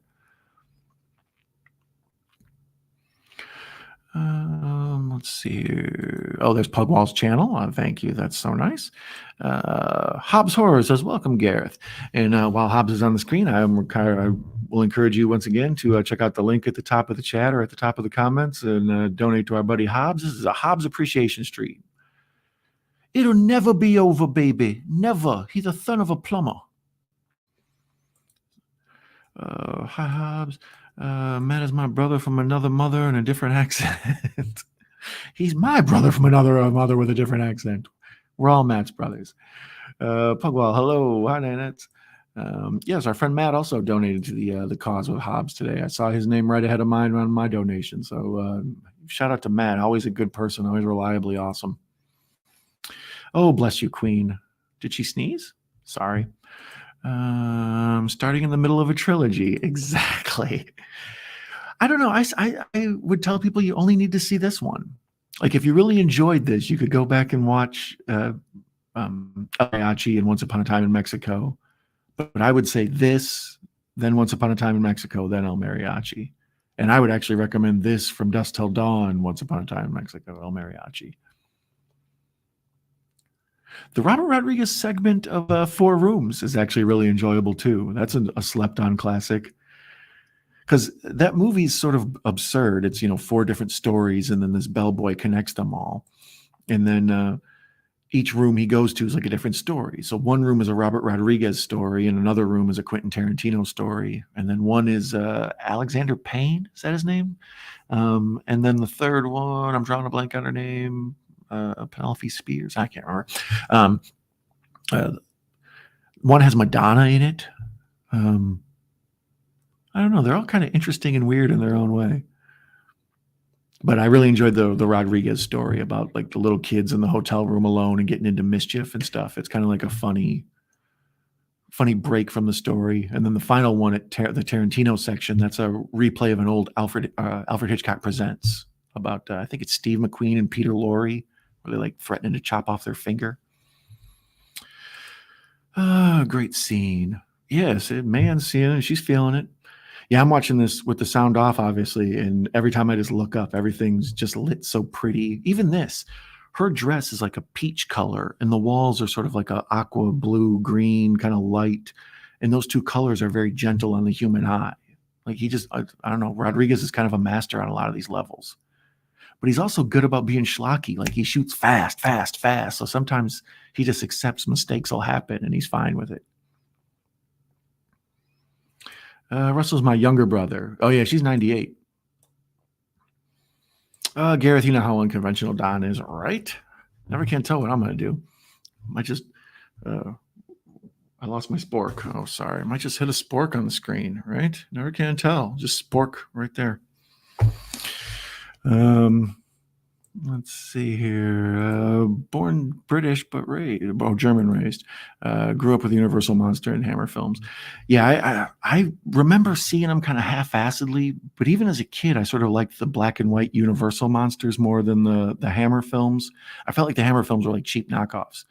But then later on, as I got older and I appreciated Christopher Lee and Peter Cushing and some of these folks, I really enjoyed the Hammer films then. Like, that's when I really was able to understand them and get into them.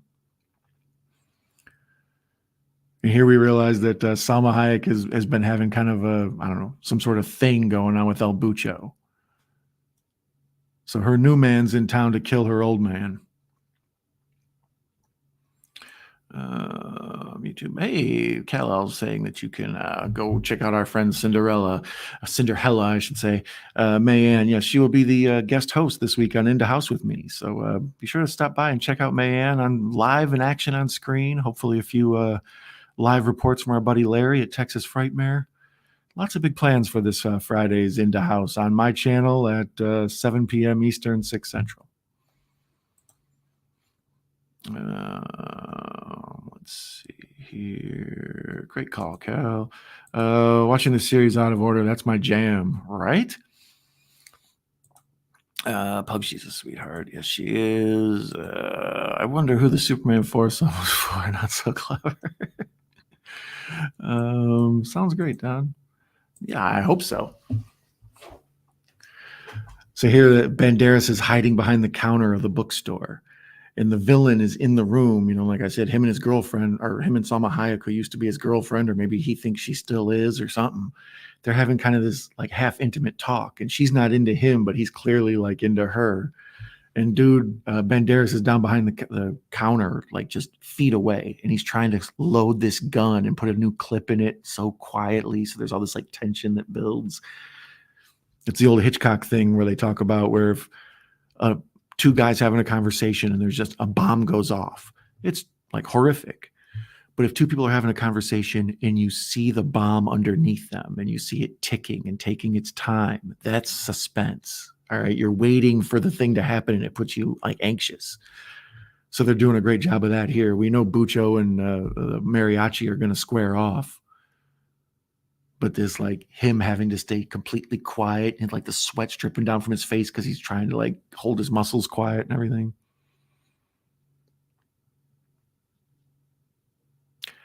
Yeah, Salma Hayek's got a pretty facial landscape. I think that's the nicest way I could say she's hot. But she's fun. Like she's like I say, the movie makes her a good character. It's like, oh, she runs the bookshop. She's obviously intelligent, but it's like, well, why are you sleeping with the bad guy? Pug, I'm gonna watch Law and Order right now. Cal is no lie my favorite because it was my first. I don't. What did I miss? I don't know. Oh, sweet May. One day you'll understand. Whoop, whoop. Larry on assignment. Exactly. Oh, Jesus. Hey, speaking of talking with Pugwall, there's a Blue Chew commercial. Poor Matt. This stream is brought to us by Dick Pills. This looks like a quick commercial, though. The old Tubi, sometimes it's a 2 minute or so. This one looks to be like maybe a minute because we're halfway through it already.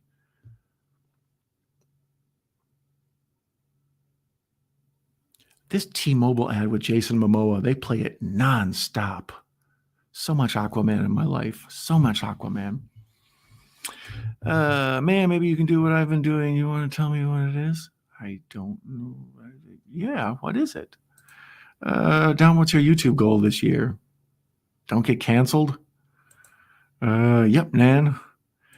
I still need to win YouTube Entertainer of the Month, so I got to corral that trophy at some point. I'd like to get to 1,000. I'd like world peace. I'd like a burrito.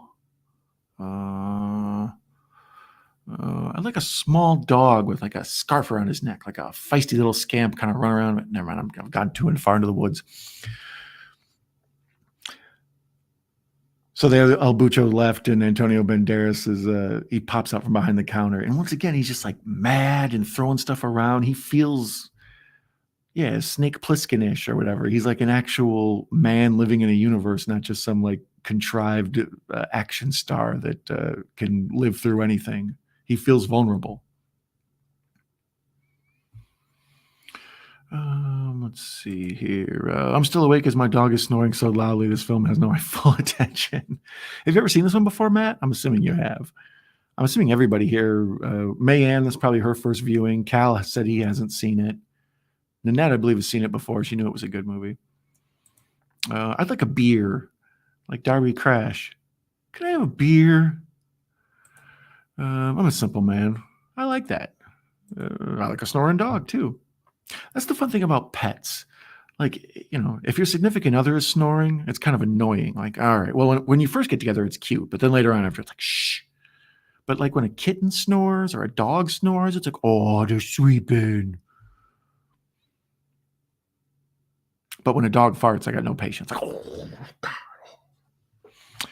Where was I? Oh, cute Marcy. Yeah, everybody loves Marcy. Friend of the channel. I take pictures from movies, write out what movies about, and set it to music and make a slideshow, and I upload it to YouTube. Wow, that sounds kind of a cool idea.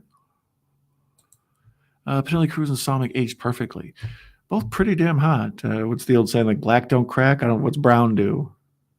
Brown slow down? I don't know what it's called.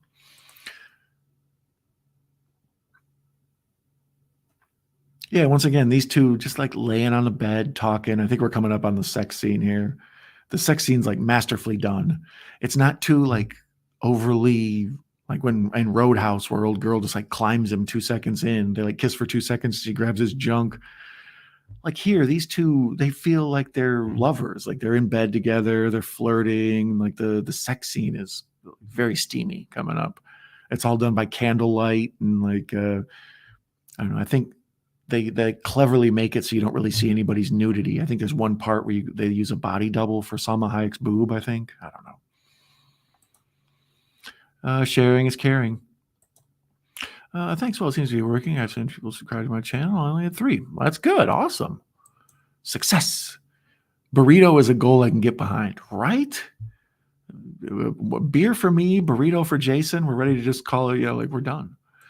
Puggy putting out content like crazy. Good job. Yeah, Matt is prolific. He was going through a phase where he wasn't able to get anything. He wasn't able to get as much as he wanted to get done because he'd been so busy. And then he's kind of caught up with a vengeance. There's always new Matt at stuff dropping.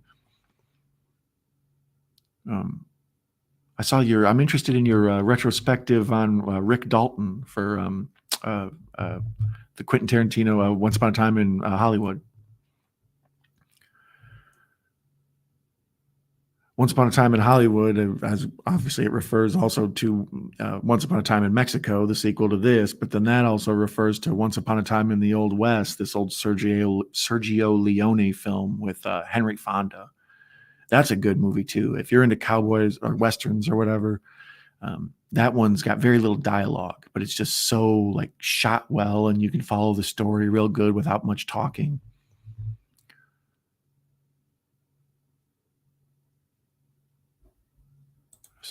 Is that right?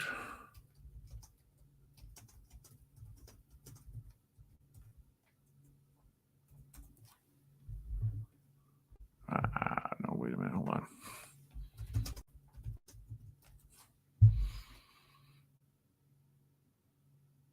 Yeah, Once Upon a Time in the West. 1968. Henry Fonda, Jason Robards, Charles Bronson. So right away, that sounds good.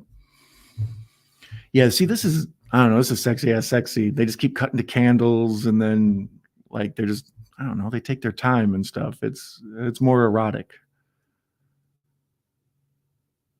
And it's all just quick cuts, like I was talking about before with the action. You know, you kind of get glimpses of things, like little brief snippets of memories. Like that's, I don't know, that's how most people's memory works. And then that scene cuts from them having like beautiful romantic sex to Bucho laying in bed, smoking a cigar, getting ridden by some woman. And he like looks totally disinterested. He couldn't even care less.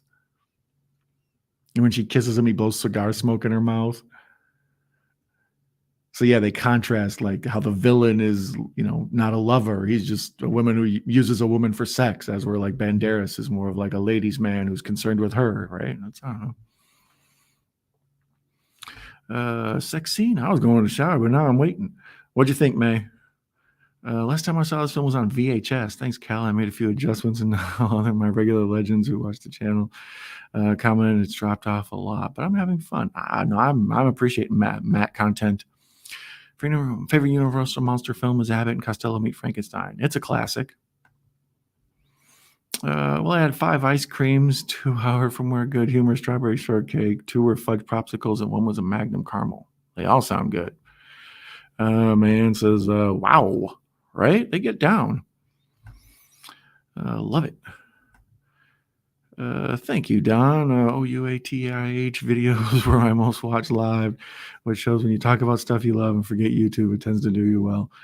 That's what I often tell people. Just do what you like. The audience will find it. It's just a lot of times folks want to try to cater what they do to what works for other people because they want success. It's like being a band. If you try to sound like a popular band that has like a big hit, you're just going to be a redundant version of that band. But if you kind of do music you like and all that, eventually you'll find your audience. And it's like, you know, you're doing more specific for them.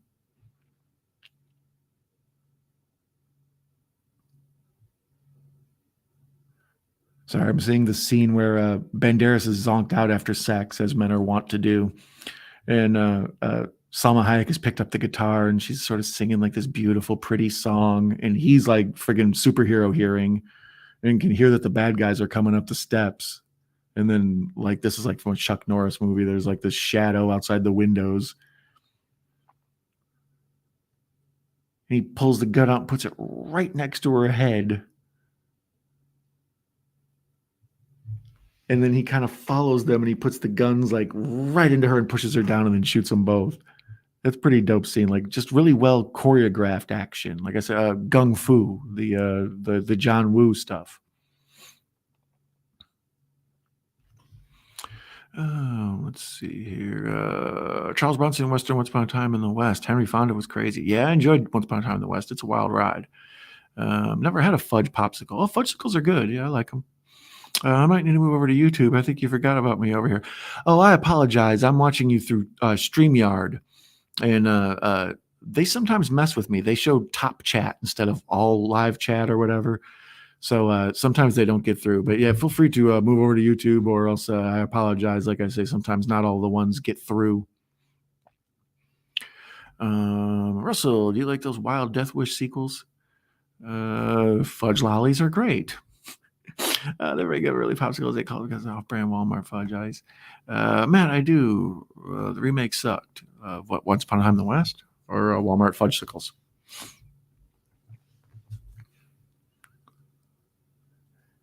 Another classic scene coming up. These two are on the run. And they go up to the roof, I think. Or they jump like from rooftop to rooftop kind of thing. But then there's the explosion where he walks away all badass, like in slow motion. It's like the cover of all the posters and it's in all the trailers and everything.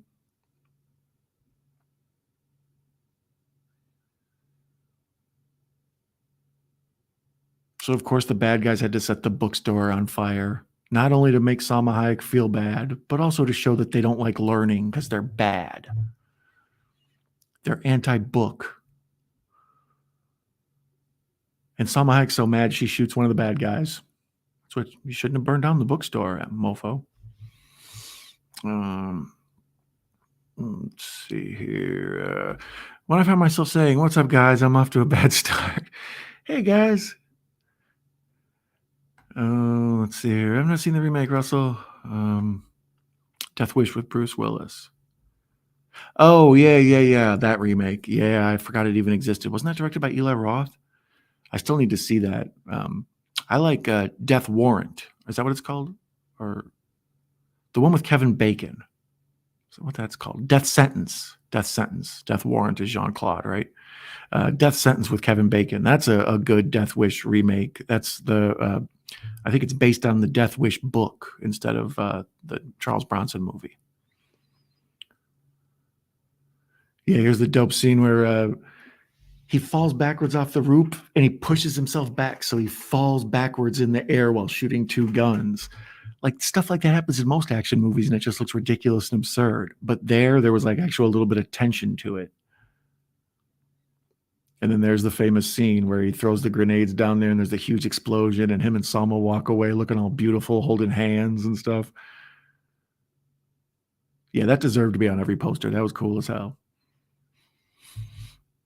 Don, would you be interested in doing Death Wish movie watch along?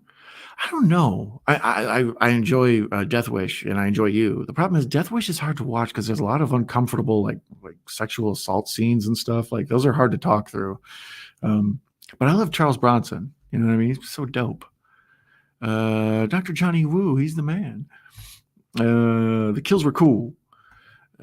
Death Wish just reminds me of Die Hard. Made it over to YouTube and it was all good, by the way. Hey, K Crash, thank you. I appreciate it, buddy. Yeah, like I say, I'm watching this through the StreamYard server. That's why I'm doing both simulcasting through. And all the times people will like pop up in the chat and I'll see other folks say hi to them and stuff. And I'm like, I don't see, I didn't see so-and-so here. So yeah, so I appreciate you coming over, Kit. That's cool, man. You're a good contributor to this. It's nice having you here. And the folks in the chat can check out your content. So be sure to check out our new friend here over on YouTube, Kit Crash. Pardon my tongue broken thing. Have Death Sentence on DVD, and you're right, Don. Yeah, I mean, I love Charles Bronson. Charles Bronson being Bronson is just, I mean, he's an icon. He's like Chuck Norris or something. You know what I mean? It's just Bronson being Bronson. But the Kevin Bacon version feels more like a father who's trying to get revenge or whatever, more than just like a super unstoppable action guy who shoots everybody with superior firepower. Let's see here. The sequel to Fudgesicles, Don, keeping up with the chat, going in 20 directions. That's why you're the Don. Thank you, buddy. I appreciate it. Yeah, sometimes I'll be 2 or 3 comments behind because I'm watching the movie and rambling on about story structure or clever lighting or whatever. And then I look back and people will be like, "No, you a hoe. What did I miss?" Hey, Kit Crash. Hey, Kit. See, yeah, look at everybody welcoming Kit. That's nice. I got a good community here. Your vibe attracts your tribe. Does Puss in Boots count as part of the series of films? Same character. Our friend Patrick, Have Cheetah Will View, was here earlier, and he also was caping for Puss in Boots. Very popular Puss in Boots. Actually, let's go ahead and do the Antonio Banderas IMDb. It's been a few minutes here. We've been talking this whole movie. We're at the oh boy, the 119.57 mark. So we're about 20 minutes left. Let's see what Antonio Banderas' best movie was, shall we, guys? Oh boy, Antonio Banderas has 118 acting credits. It's amazing how so many of these big names get up near 100. Like him, I don't really see him in much now. Is he an expendable? He feels like an expendable. False Eilish, let's see, this is all his Mexican or foreign language. I think he's from Spain. I don't know. I'm ignorant. Yeah, everything's Spanish. Matador, Puzzle, 24 Hours, Delirious de Amor, Law of Desire. Baton Rouge, Going Down to Morocco, La Blanca Paloma. Tie Me Up, Tie Me Down is the first one I've heard of, and that was in '89. And I think that was like an indie kind of hit. A bunch of these are still in Spanish. The Mambo Kings, I remember that was kind of a big hit. I never was into it. Outrage, House of Spirits, Philadelphia. That's right. Doesn't he play Tom Hanks' lover maybe or something like that? Um, Interview with the Vampire Chronicles. He's really good in that. I think that was kind of probably his breakthrough role where people saw him and were like, "Oh, that he's got charisma." Miami Rhapsody, and then Desperado in '95, Four Rooms in '95, Assassins in '95, Never Talk to Strangers in '95, and Too Much in '95. So that's a good run right there. Four Rooms, Assassins, Desperado, Never Talk to Strangers. That's pretty good. He was in Evita. I forgot about that. The Mask of Zorro. The 13th Warrior. I still have never seen that. People love that. Like I've heard it's very good. Play It to the Bone was adequate. Him and Woody. I thought it was a little bit of a White Man Can't Jump ripoff with boxing, but I thought it was pretty good. It was interesting. Spy Kids. I love Spy Kids. I hate to admit it. That's another one where the Rodriguez DVDs just are all film schools. They show like how to like add sound effects to your home movies and make them cool and stuff. Spy Kids 2, Frida, Ballistic, X versus Sever. I never saw that. Actually, I saw it once. Like it was on the background on cable. I paid attention to it, but wasn't really following it. I remember the game, or was it I think it was a graphic novel maybe that became a game, something like that. X versus Sever. But it was a really bad movie. It bombed. It's rated a 3.7 on IMDb. Spy Kids 3, Once Upon a Time in Mexico, Shrek 2, Legend of Zorro, Border Town, Shrek the Third, Shrek the Halls, The Other Man, My Mom's New Boyfriend, Shrek Forever After, Scared Shrekless. He really's right. The Donkeys Caroling, Christmas-tacular, Shrek's Yule Log. So he's just part of the Shrek universe now. Spy Kids 4, All the Time in the World. I don't know if I saw Spy Kids 4. I don't think I did. That's weird. I enjoyed the other three. Puss in Boots, Day of the Falcon, Haywire, Ruby Sparks. I'm so excited. Justin's and the Knights of Valor. Machete Kills. Expendables 3. There you go. I knew he felt like an expendable. Knight of Cups, The 33. Black Butterfly. Acts of Vengeance. Man, he hasn't really done anything. Pain and Glory. Laundromat. Doolittle. Hitman's Wife's Bodyguard. The Enforcer. Puss in Boots' Last Wish. Indiana Jones and the Dial of Destiny. I didn't know he was in that. Huh. Yeah, I'm still going Desperado, then Assassins. Maybe Spy Kids after that. I don't know. 13th Warrior I still need to see, and Evita. But yeah, Desperado and Assassins are all pretty good. Let's see here. What else we got here? Oh boy, let's see here. Jason says, "Wait, who's a hoe?" So you have to go back to these conversations. The hoe conversation was back on. Oh goodness, I couldn't even tell you. Like 7 or 8 streams ago. The Great Escape is one of the best roles as the Tunnel King. Yeah, Charles Bronson, The Great Escape. He's digging tunnels. Mayan has to go to sleep. All right, well, it's okay. I think you can imagine Antonio Banderas is going to kill the bad guys. That's what he do. I'm sorry I can't hang at my old age, 98. Yeah. I also love the Valachi Papers. I don't know if I saw that one. Love y'all, kids. Love you too. Once again, May will be my guest host on this Friday's Into House. So be sure to drop by and say hi to Mayan and encourage her to be on stream as much as possible. Sleep well and have sweet dreams, Mayan. Good night, sis. Sleep well, Mayan. Good night, Mayan. Assassins was awesome. Yeah, we were talking about it earlier. It's got a lot going for it. It's goofy at parts. I don't think it's really critically acclaimed. I think it has a cult audience, but it's from the people, or written by the folks who made The Matrix, and it's got Stallone and him doing that whole. That's got a really cool scene too with the bulletproof glass where they're like in the back of the cab or the front of the cab or whatever it is. That's another scene where Banderas really just gets to act his ass off. And we're at another commercial. Damn you. I like him in The 13th Warrior. Yeah, I need to see that one. I remember hearing several times that was a good one. Professor, greetings and salutations, my friend. I'm sure you've seen Desperado. You have thoughts on Salma Hayek? I forgot he was in Philadelphia. Me too. That's kind of why I like going through their IMDb. Sometimes you forget about smaller roles that you don't really associate them with. Greetings and salutations, Professor. Banderas was an original sin with Angelina Jolie and some spicy scenes. Yeah, that's what I hear. Yeah, I love him in that movie. My favorite, Professor Cabro. Shrek dropped a Yule log, right? Hey, Professor, greetings. Yeah, it's not very good at Pugwell. I've never seen Assassins or the 13th Warrior. I need to see both of those. Assassins is kind of fun. It's like these two assassins are playing like a cat and mouse game with each other. Um, so it's a kind of a psychological thriller, but it's also an assassins movie. That's a movie where they kind of stretch the credulity of hackers and whatnot. Who's the woman? Julianne Moore, I think maybe.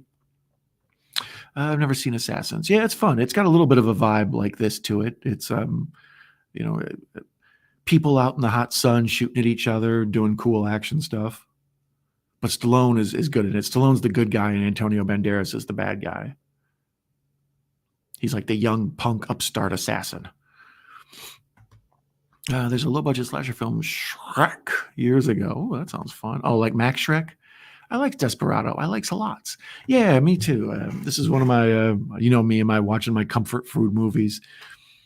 And this came out, yeah, right around the same time as From Dusk Till Dawn and a bunch of the Quentin stuff that I love so much. So this just feels like it's all part of that with Quentin being in it and stuff.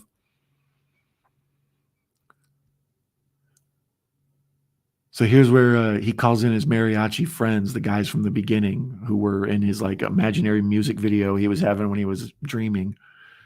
And these two dudes show up and they got like the crazy guitar case guns too.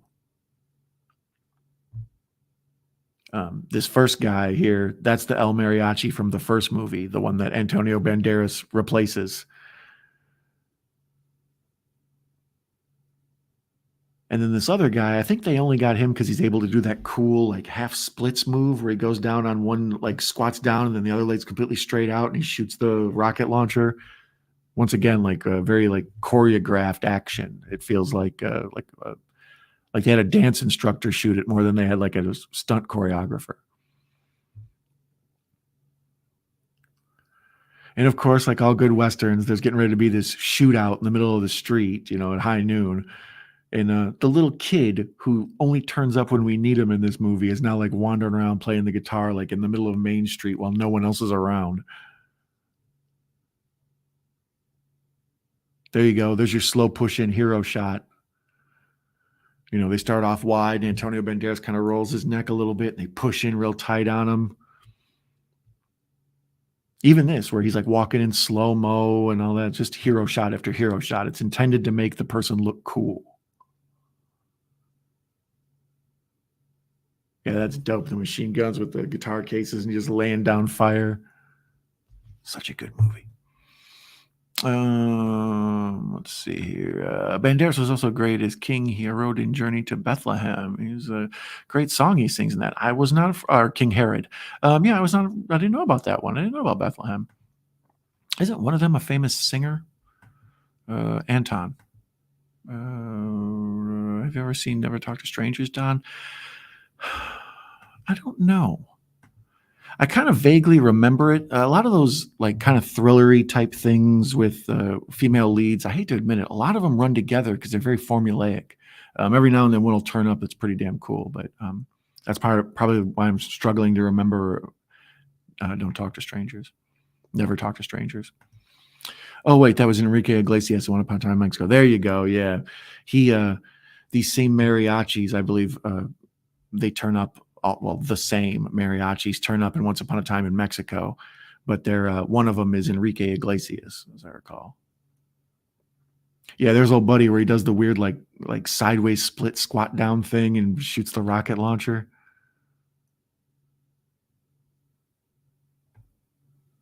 I'm pretty sure all of that's stolen from like Eastern cinema, old kung fu movies and whatnot. Banderas did gay porn before he became famous. I was unaware. All those titles were in Spanish. I need to rewatch Once Upon a Time in Mexico. I don't remember much of it. Yeah, it's messed up. I like thinking about it. I kind of remember it, but I saw it in the theater, and then I bought the double disc DVD like the day it came out, and I watched it right away because I love all them Rodriguez commentaries and the 10-minute film schools and all that come on the DVDs or the Blu-rays or whatever. But when I think back to that movie, yeah, like it's in like bits and pieces. Like I remember Enrique Iglesias, and I remember Mickey Rourke's little dog, and I remember Johnny Depp with the glasses with the blood coming out from underneath and stuff. But like the overall plot, like I remember Johnny Depp has this thing where he loves puerco pibil, and he goes around and orders it in all these restaurants, and if the cook makes bad puerco pibil, he kills them. But on the DVD, there's a film school on how to, or a cooking school on how to make puerco pibil at home. You need to go like get banana leaves and stuff. It was way too complicated for my white ass. Once again, the cool ass someone walking in slow-mo away from the explosion. So much better than the A-Team where like a car crashes and explodes and you just see people like fly away and they're fine. They get up and dust themselves off. Oh no, the little kid got shot. It's on now, dog. And there goes El Mariachi Uno. Let's see here. I feel like those. It's a great movie, and it stars Rebecca De Mornay with him. Yeah, that's what I mean. It came out in that 95, and like I said, I rattled off all those other good movies he did. So I think I had watched it. It was probably one I rented, but that's the type of thing I would rent if I had or would watch if I had lady company over. So and I sometimes don't always get to see those movies. Hey, Lifestyle Rewind is here. Nice to see you, Liv. You're up late or early or whichever, but thank you. It's always nice to have you here. It's a long weekend for Russell. Hey, that's awesome. Did you know that Enrique's song was really Tonight I'm Effing You? I was shocked. I was unaware of that as well. You're not telling stories, are you? Coming up, Conchita Pibil, that dish Johnny hunts for. It's delicious if done properly. Yeah, it's a pork, and then you cook it like inside like a banana leaf, but you put a bunch of seasonings in there and stuff, so it cooks up like real soft with flavor. I don't know. Like I say, he makes it on the film school or on the cooking school on the Once Upon a Time DVD, and I don't know. His way of making a cooking show was really cool. On my Don Nichols channel that I usually put a link to in these descriptions. Or if not, there's one on the front of my YouTube page. I did a ribs, my famous homemade ribs that I make. Then I kind of followed the same format as his cooking school, and that's what I thought of when I was making it. I was like, hey, Robert Rodriguez made it cool to make a cooking video.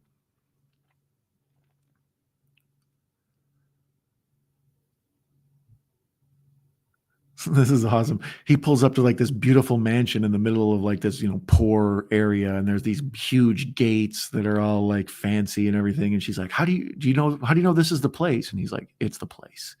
It's like, yeah, everybody here makes like 13 cents a day, and this guy lives in a mansion with a gate that could hold back King Kong. I'm pretty sure it's probably him.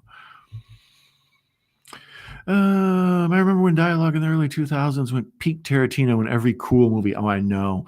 That was one of the things we watched You Should Have Killed Me on Patrick's channel with him, Have Cheetah Will View. We watched You Should Have Killed Me with the director and one of the stars of the movie last Friday night. It's also available on Tubi. You Should Have Killed Me. And it's like a Tarantino throwback. And watching it, I was kind of refreshed because I was enjoying the like kind of Tarantino-esque filmmaking, or at least not in time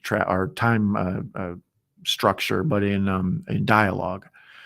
And as I was watching it, I was thinking about all the Quentin Tarantino ripoffs that came out after Pulp Fiction and Reservoir Dogs was such a big hit. So like, Go was also a movie directed by Doug Liman, the guy who made Swingers. But Go is very Pulp Fiction-y. I think Boondock Saints is very Pulp Fiction-y.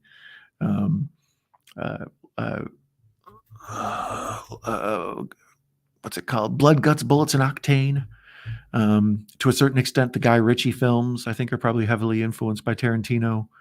Like everybody's just sitting around being cool, talking about just pop culture and whatnot. It kind of probably ushered in the nostalgia stage that we're all hit with so much now.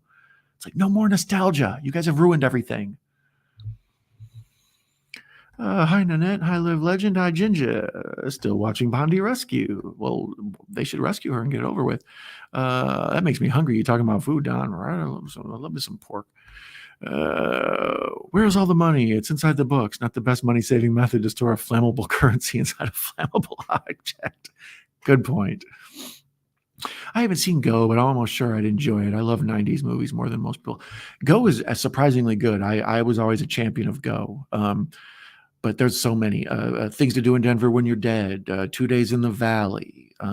Suicide Kings is a bit of a Tarantino type story or a style or whatever. There's just so many of them.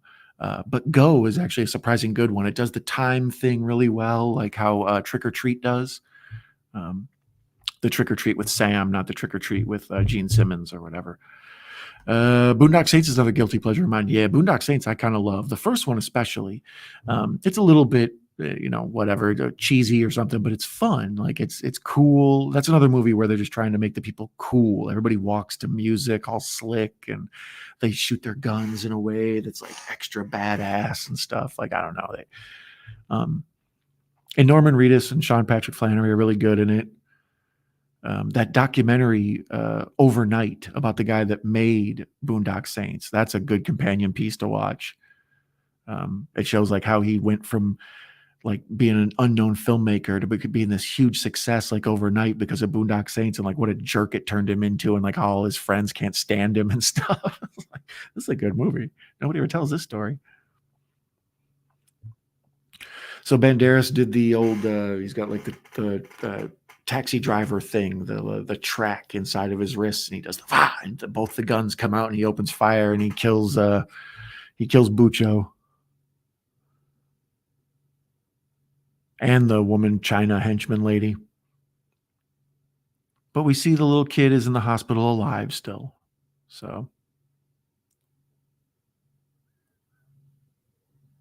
it'll end on a happy ending. Let's see here. Made some toad in a hole this afternoon. Is this another way to trick me into saying something silly? Oh yeah, Guy Ritchie is the Brit version of Tarantino for sure. Well, that's what I would think. Because I think after Pulp Fiction and them, people clamored for those types of movies, and a lot of people wanted to copy those type of movies. So you had the perfect combination of we need more Tarantino stuff, and a bunch of people were like, I want to do Tarantino stuff. So also Kevin Smith is really heavily influences the 90s. Tarantino and Smith, their dialogue of like just people sitting around talking about Star Wars and gangster movies and rap or whatever, that kind of became the dialogue of the next like 10, 15 years. But now, not so much. That's why I said that movie the other day was kind of a fun throwback. You should have killed me. Yes, Guy Ritchie. I have a soft spot for Geo. Katie Holmes was our everything, but I still love that film. Not really a Ritchie guy. Snatch is okay. Yeah, I enjoy Snatch a lot. Clip that one. But yeah, Go is a good time. It's like I say, it does that intertwining stories thing where it's basically an anthology film, but instead of saying here's one story, here's a second story, here's a third story, they like intertwine, and you like are on one adventure, and in the background you see somebody from one of the other adventures. Like, oh hey, there they are. So yeah, Go's a good time. Timothy Oliphant, Katie Holmes, Scott Wolf, is that his name? So once again, we see the El Mariachi like walking out of town, just like he walked into town. That's how El Mariachi was too. It starts off with the guy walking into town, and then the movie ends with him walking out of town up a long road. So in this one, he walks into town up the long road, and now he's leaving, but the woman of his dreams like pulls up in a Jeep and picks him up. Little twist. I don't feel like Once Upon a Time in Mexico feels like a sequel to this because it's all different characters, and this feels like the end of the mariachi story. It doesn't feel like it picks up in Once Upon a Time in Mexico. And then as they pull off and leave the guitar case full of guns, they quick throw it in reverse and come back, and he picks it up again. Like, okay, I don't want to leave those. We might run into more trouble. Let's not. Loved Willem Dafoe in Animal Factory with Edward Furlong in A Small World by Rick York playing transsexual Joan the actor, or Jan the actress. I've seen Go, but that's the only movie you're talking about I've seen. Blood, Guts, Bullets, and Octane's a very cheap one, but that guy got famous from it, and he went on to direct the A-Team movie, and I don't even remember what else. Joe Carnahan, you see him in all over and stuff. And just as I say Joe Carnahan, here's Smokin' Aces, We're time to play the old my favorite game. The if you like this, you might also like. So if you liked Desperado, you might also like Smokin' Aces. That's very Tarantino-esque, and that's why I said that's a Joe Carnahan guy who did Blood, Guts, Bullets, and Octane. A Man Apart, that's like a Vin Diesel revengeance movie. There's The Specialist, Sylvester Stallone and Sharon Stone. Kill Bill, Volume 1. Illegal Tender. I've never heard of Illegal Tender. 2007. Wanted with Angelina Jolie and James McAvoy. That's really good. I recommend that one. That's actually kind of Matrix influenced more than it's like Tarantino or Rodriguez like influenced, but it's a fun one. I enjoy Wanted a lot. Bloodsport. Who doesn't enjoy Bloodsport? Boondock Saints, we already mentioned. That's kind of a natural connection to Rodriguez and Tarantino. Coyote Ugly. I don't know. I guess just the dialogue. Like I said, I think Kevin Smith did a rewrite on Coyote Ugly. So Kevin Smith and Tarantino, their dialogue was mimicked for years. And Underworld. See, that's one. I don't know how this really connects to Underworld, but we were talking about Underworld earlier. So maybe it's just synchronicity, dog. But that has been Desperado, the Robert Rodriguez action masterpiece. Let's see here. Richie for me. Rich Mockney were worth watching the Adam and Joe Guy Ritchie spoof. I've never seen the Adam and Joe. The Wolf of Scott Street. I like Pulp Fiction, but there are some scenes in that movie that are very uncomfortable for me. Yeah, exactly. The Gimp scene. Me and Larry watched Pulp Fiction together, and the Gimp scenes. It's like I don't really know how to talk about a man being sodomized right now. Another good hidden Tarantino ripoff that came out after this is called Thursday. It's Thomas Jane, Aaron Eckhart, Mickey Rourke, Glenn Plummer, James LaGrosse. It's a real Paulina Poroskova. Speaking of uncomfortable, that's reverse uncomfortable. Most people remember Thursday after they see it. It's good. It's a guy who used to be a mobster and he's at home. He's like a stay-at-home husband now, and he's an architect. And his old life comes back to haunt him one day. Like all his old, coked up drug friends show up and everything. But the part in that is Paulina Poroskova rapes Thomas Jane. Like that's what most people remember. It's like, isn't that movie where it's like, yep, mm-hmm. But I don't know. She takes a picture of his wife and puts it next to him, so he's like forced to like not like be able to see her face and stuff. It's kind of crazy. I don't know. It's wild. Amores Perros was the Mexican attempt to do a movie in the style of Tarantino. I remember Amores Perros. Is that Hungry Dogs or Eating Dogs? I don't know. Pugwell, have you seen Cherry Falls? Brittany Murphy and Jay Moore, 90s horror. I love it. I haven't seen Cherry Falls. Yes, Cherry Falls. Nice. Okay. His name is Scott Wolf. Okay, so there you go. There would be a Wolf of Wall Street book or film without Tommy Chong help. Shared a sales cell with the author. I did hear that story. Yeah, that's a good pull. Underrated around the time of Scream, but had distribution problems and didn't hit the leg. It should have. I remember the script being shared online for Cherry Falls. Huh? That's a new one to me. I have seen Wanted. Yeah, Wanted's a good time. It's like I say, it's kind of Matrixy, but it's also like that movie Assassins, and it's I don't know, it's I think it's from a graphic novel or something, so it's got like a style that comes with it. It's good.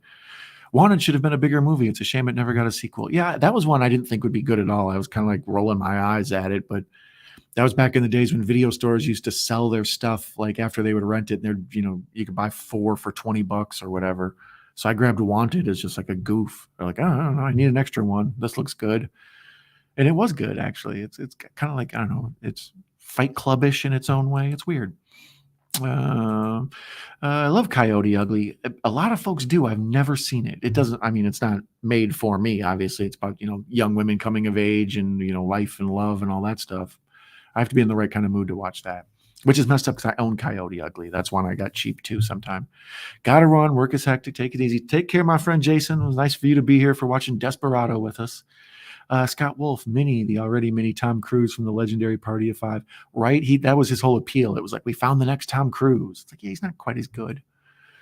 Ginger Ninja, take care, dude. CJ, illegal tender about a rogue chicken shop? Oh, dear Lord. That's not really a thing, is it? Have a good day, Ginger Ninja. Thomas Jane, another really underrated actor. Yeah, he's a guy that got like 5 minutes of popularity, but then kind of fizzled out. But I always liked him. He's good as I like his Punisher. John Travolta kind of is not good in that movie, but Thomas Jane's all right as the Punisher. That Harry Heck scene where they're in the diner where they're playing the guitar, that's awesome. But Thursday, yeah, with Thomas Jane, that's a great one.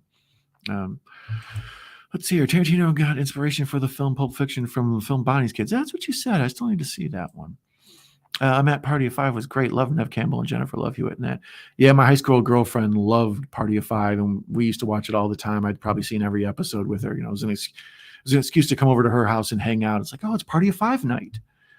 But she had a crush on Jeremy London, who was in that. And then later on, Jeremy London and I became friends on Twitter. I was like, aha, in your face. I don't really know what that proves, but I'm rubbing elbows with the London boys. I don't know. Don, you need to see Cherry Falls. It's a great movie. Good day, Ninja Bruce. Jeremy London is Griffin. Exactly. He knows. Charlie was my hero. Matthew Fox. Yeah, right? It's all about the beard, brother. Watch Coyote Ugly, Don. You can't fight the midnight. Oh, shit. Well, I don't know. The only thing I know about it is what the title means. The whole thing where you wake up with a woman who's so ugly, you chew your arm off to get away from her or whatever. Like, I don't know. Or the Moonlight. Well, I can't fight either. Especially with my bad knee. Don, you've never seen Coyote Ugly? It's kind of made for everyone, to be honest. Whoa, you guys are really twisting my arm and making me feel bad about this. I'll have to watch Coyote Ugly. Somehow I own Coyote Ugly and the extended cut of Coyote Ugly because reasons. Yeah. What's her name? Tyra Banks. Is that who's in it? Or no, who's the main one? Piper Perabo. Is that her name? Thomas Jane now refuses to act standing up without a cigar. See Money Play. I saw you as in that. It's called You Can't Fight the Moonlight. Okay. I mean, hot, half-naked chicks dancing on a bar. Definitely more than just a chick flick.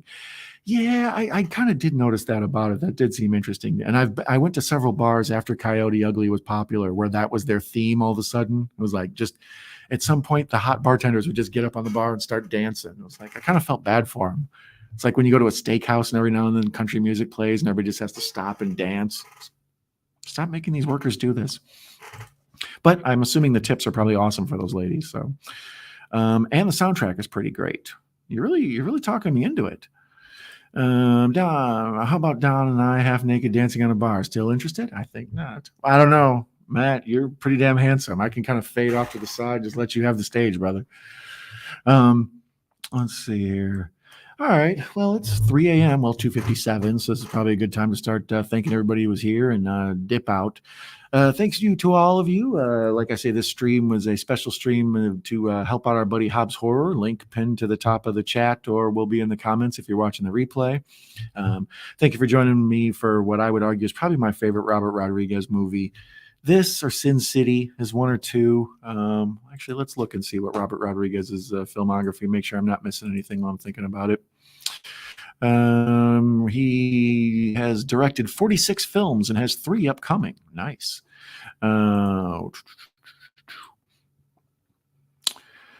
Mariachi, Desperado, From Dusk Till Dawn, The Faculty. That's a winner. I enjoy it, actually. That was one that bombed at the time and found a good audience later. Oh, no, this is producer. What are you doing to me? See how they do you? See how they do you? All right, let's go with director. There we go. Why are you not showing me director? There it is. Get rid of writer. All right. He did, he has 6 movies coming up and he's directed 51 films or short films and music videos. I didn't realize he did music videos. Nice. First, he did Bedhead. That's a short that's included on, I think, the El Mariachi Desperado double disc. It's a fun movie. It won I think it won Academy Award for a short film, perhaps. It's like little kids that turn into, like one of them turns into like a Carrie type psychic, and you can tell it was made by a young filmmaker, but it's well done. Road Racers was a TV movie. Absolutely terrible. Don't even see it. David Arquette and Salma Hayek once again. But yeah, it's not good at all. Desperado, very good. I think it's an 8 out of 10. 4 Rooms, I gave it a 7 out of 10. From Dusk Till Dawn, a 9 out of 10. The Faculty, a 7 out of 10. Spy Kids, 6 out of 10. Spy Kids 2, 6 out of 10. Spy Kids 3, 5 out of 10. Once Upon a Time in Mexico, 7 out of 10. Sin City, 8 out of 8, and 8 out of 10, and everybody else rates it an 8 too. So that's about right. So I would say maybe most people think Sin City is his best film. What's Desperado? Desperado is a 7, right? There it is, a 7.1. Wow, okay. So most people think Sin City's better than Desperado. Interesting. So yeah, I would go Desperado, then Sin City, then probably Planet Terror, Machete. A lot of videos. Lady Gaga. I didn't realize he did a Lady Gaga video. I knew he was on the Book of Boba Fett. He did 3 episodes. So yeah, I'm going to go Desperado, and then Sin City, and then Once Upon a Time in Mexico. Sin City's pretty damn good. And it's 3 a.m. I think it's time to wrap her up. All right. It was nice to meet you, Kit Crash. It was nice to meet you, Kit Crash. It's always nice when a new cool person meets our community and hangs out. Great video stream. Get a chance to meet everyone as well. Yeah, welcome, man. We appreciate having you here. We only have nice people who are knowledgeable about movies and are cool to each other. So you seem like you'd be a fine addition, my friend. Welcome. Let's see here. It's called You Can't Fight the Moonlight. I mean, Half Naked Chicks Dancing on a Bar. Piper River was hot, and the soundtrack is great. How about Don and I Have Naked on a Bar? No, do you like Leanne Rimes music? Not particularly. Did she do How Did I Live Without You for Armageddon?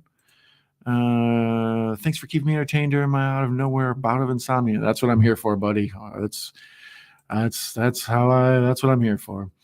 People reach out to Hobbs if you can. Yes, for sure. Help out if you can. Every penny helps, even if you got $1 to donate. That's cool. Night down, everyone in the chat. Thank you, Prof. Our friend Professor is hilarious and smart. If you want to check out a fun channel, check out his. Villainous Fiction and Jen and I are going to do a live stream watch along to Teen Witch sometime soon. I just got to figure out when. I would like to see you two together do a stream. I bet you guys would be fun. I like both of you. Great to see you all. Great job, Don. Nice to meet you, Kit. And the rest of you guys, much love. Yeah, I appreciate you guys being here. Matt, you too, mate. Take care, Matt. Good night, everyone, and good night, Russell. All right, guys, I think that's a good time to wrap it up. Thank you so much. You can see the gratitude on my face. It was cool to watch Desperado with you guys. The movie's freaking awesome. And I will wish all of you a wonderful Wednesday, and I will wish all of you green grass and high tides forever.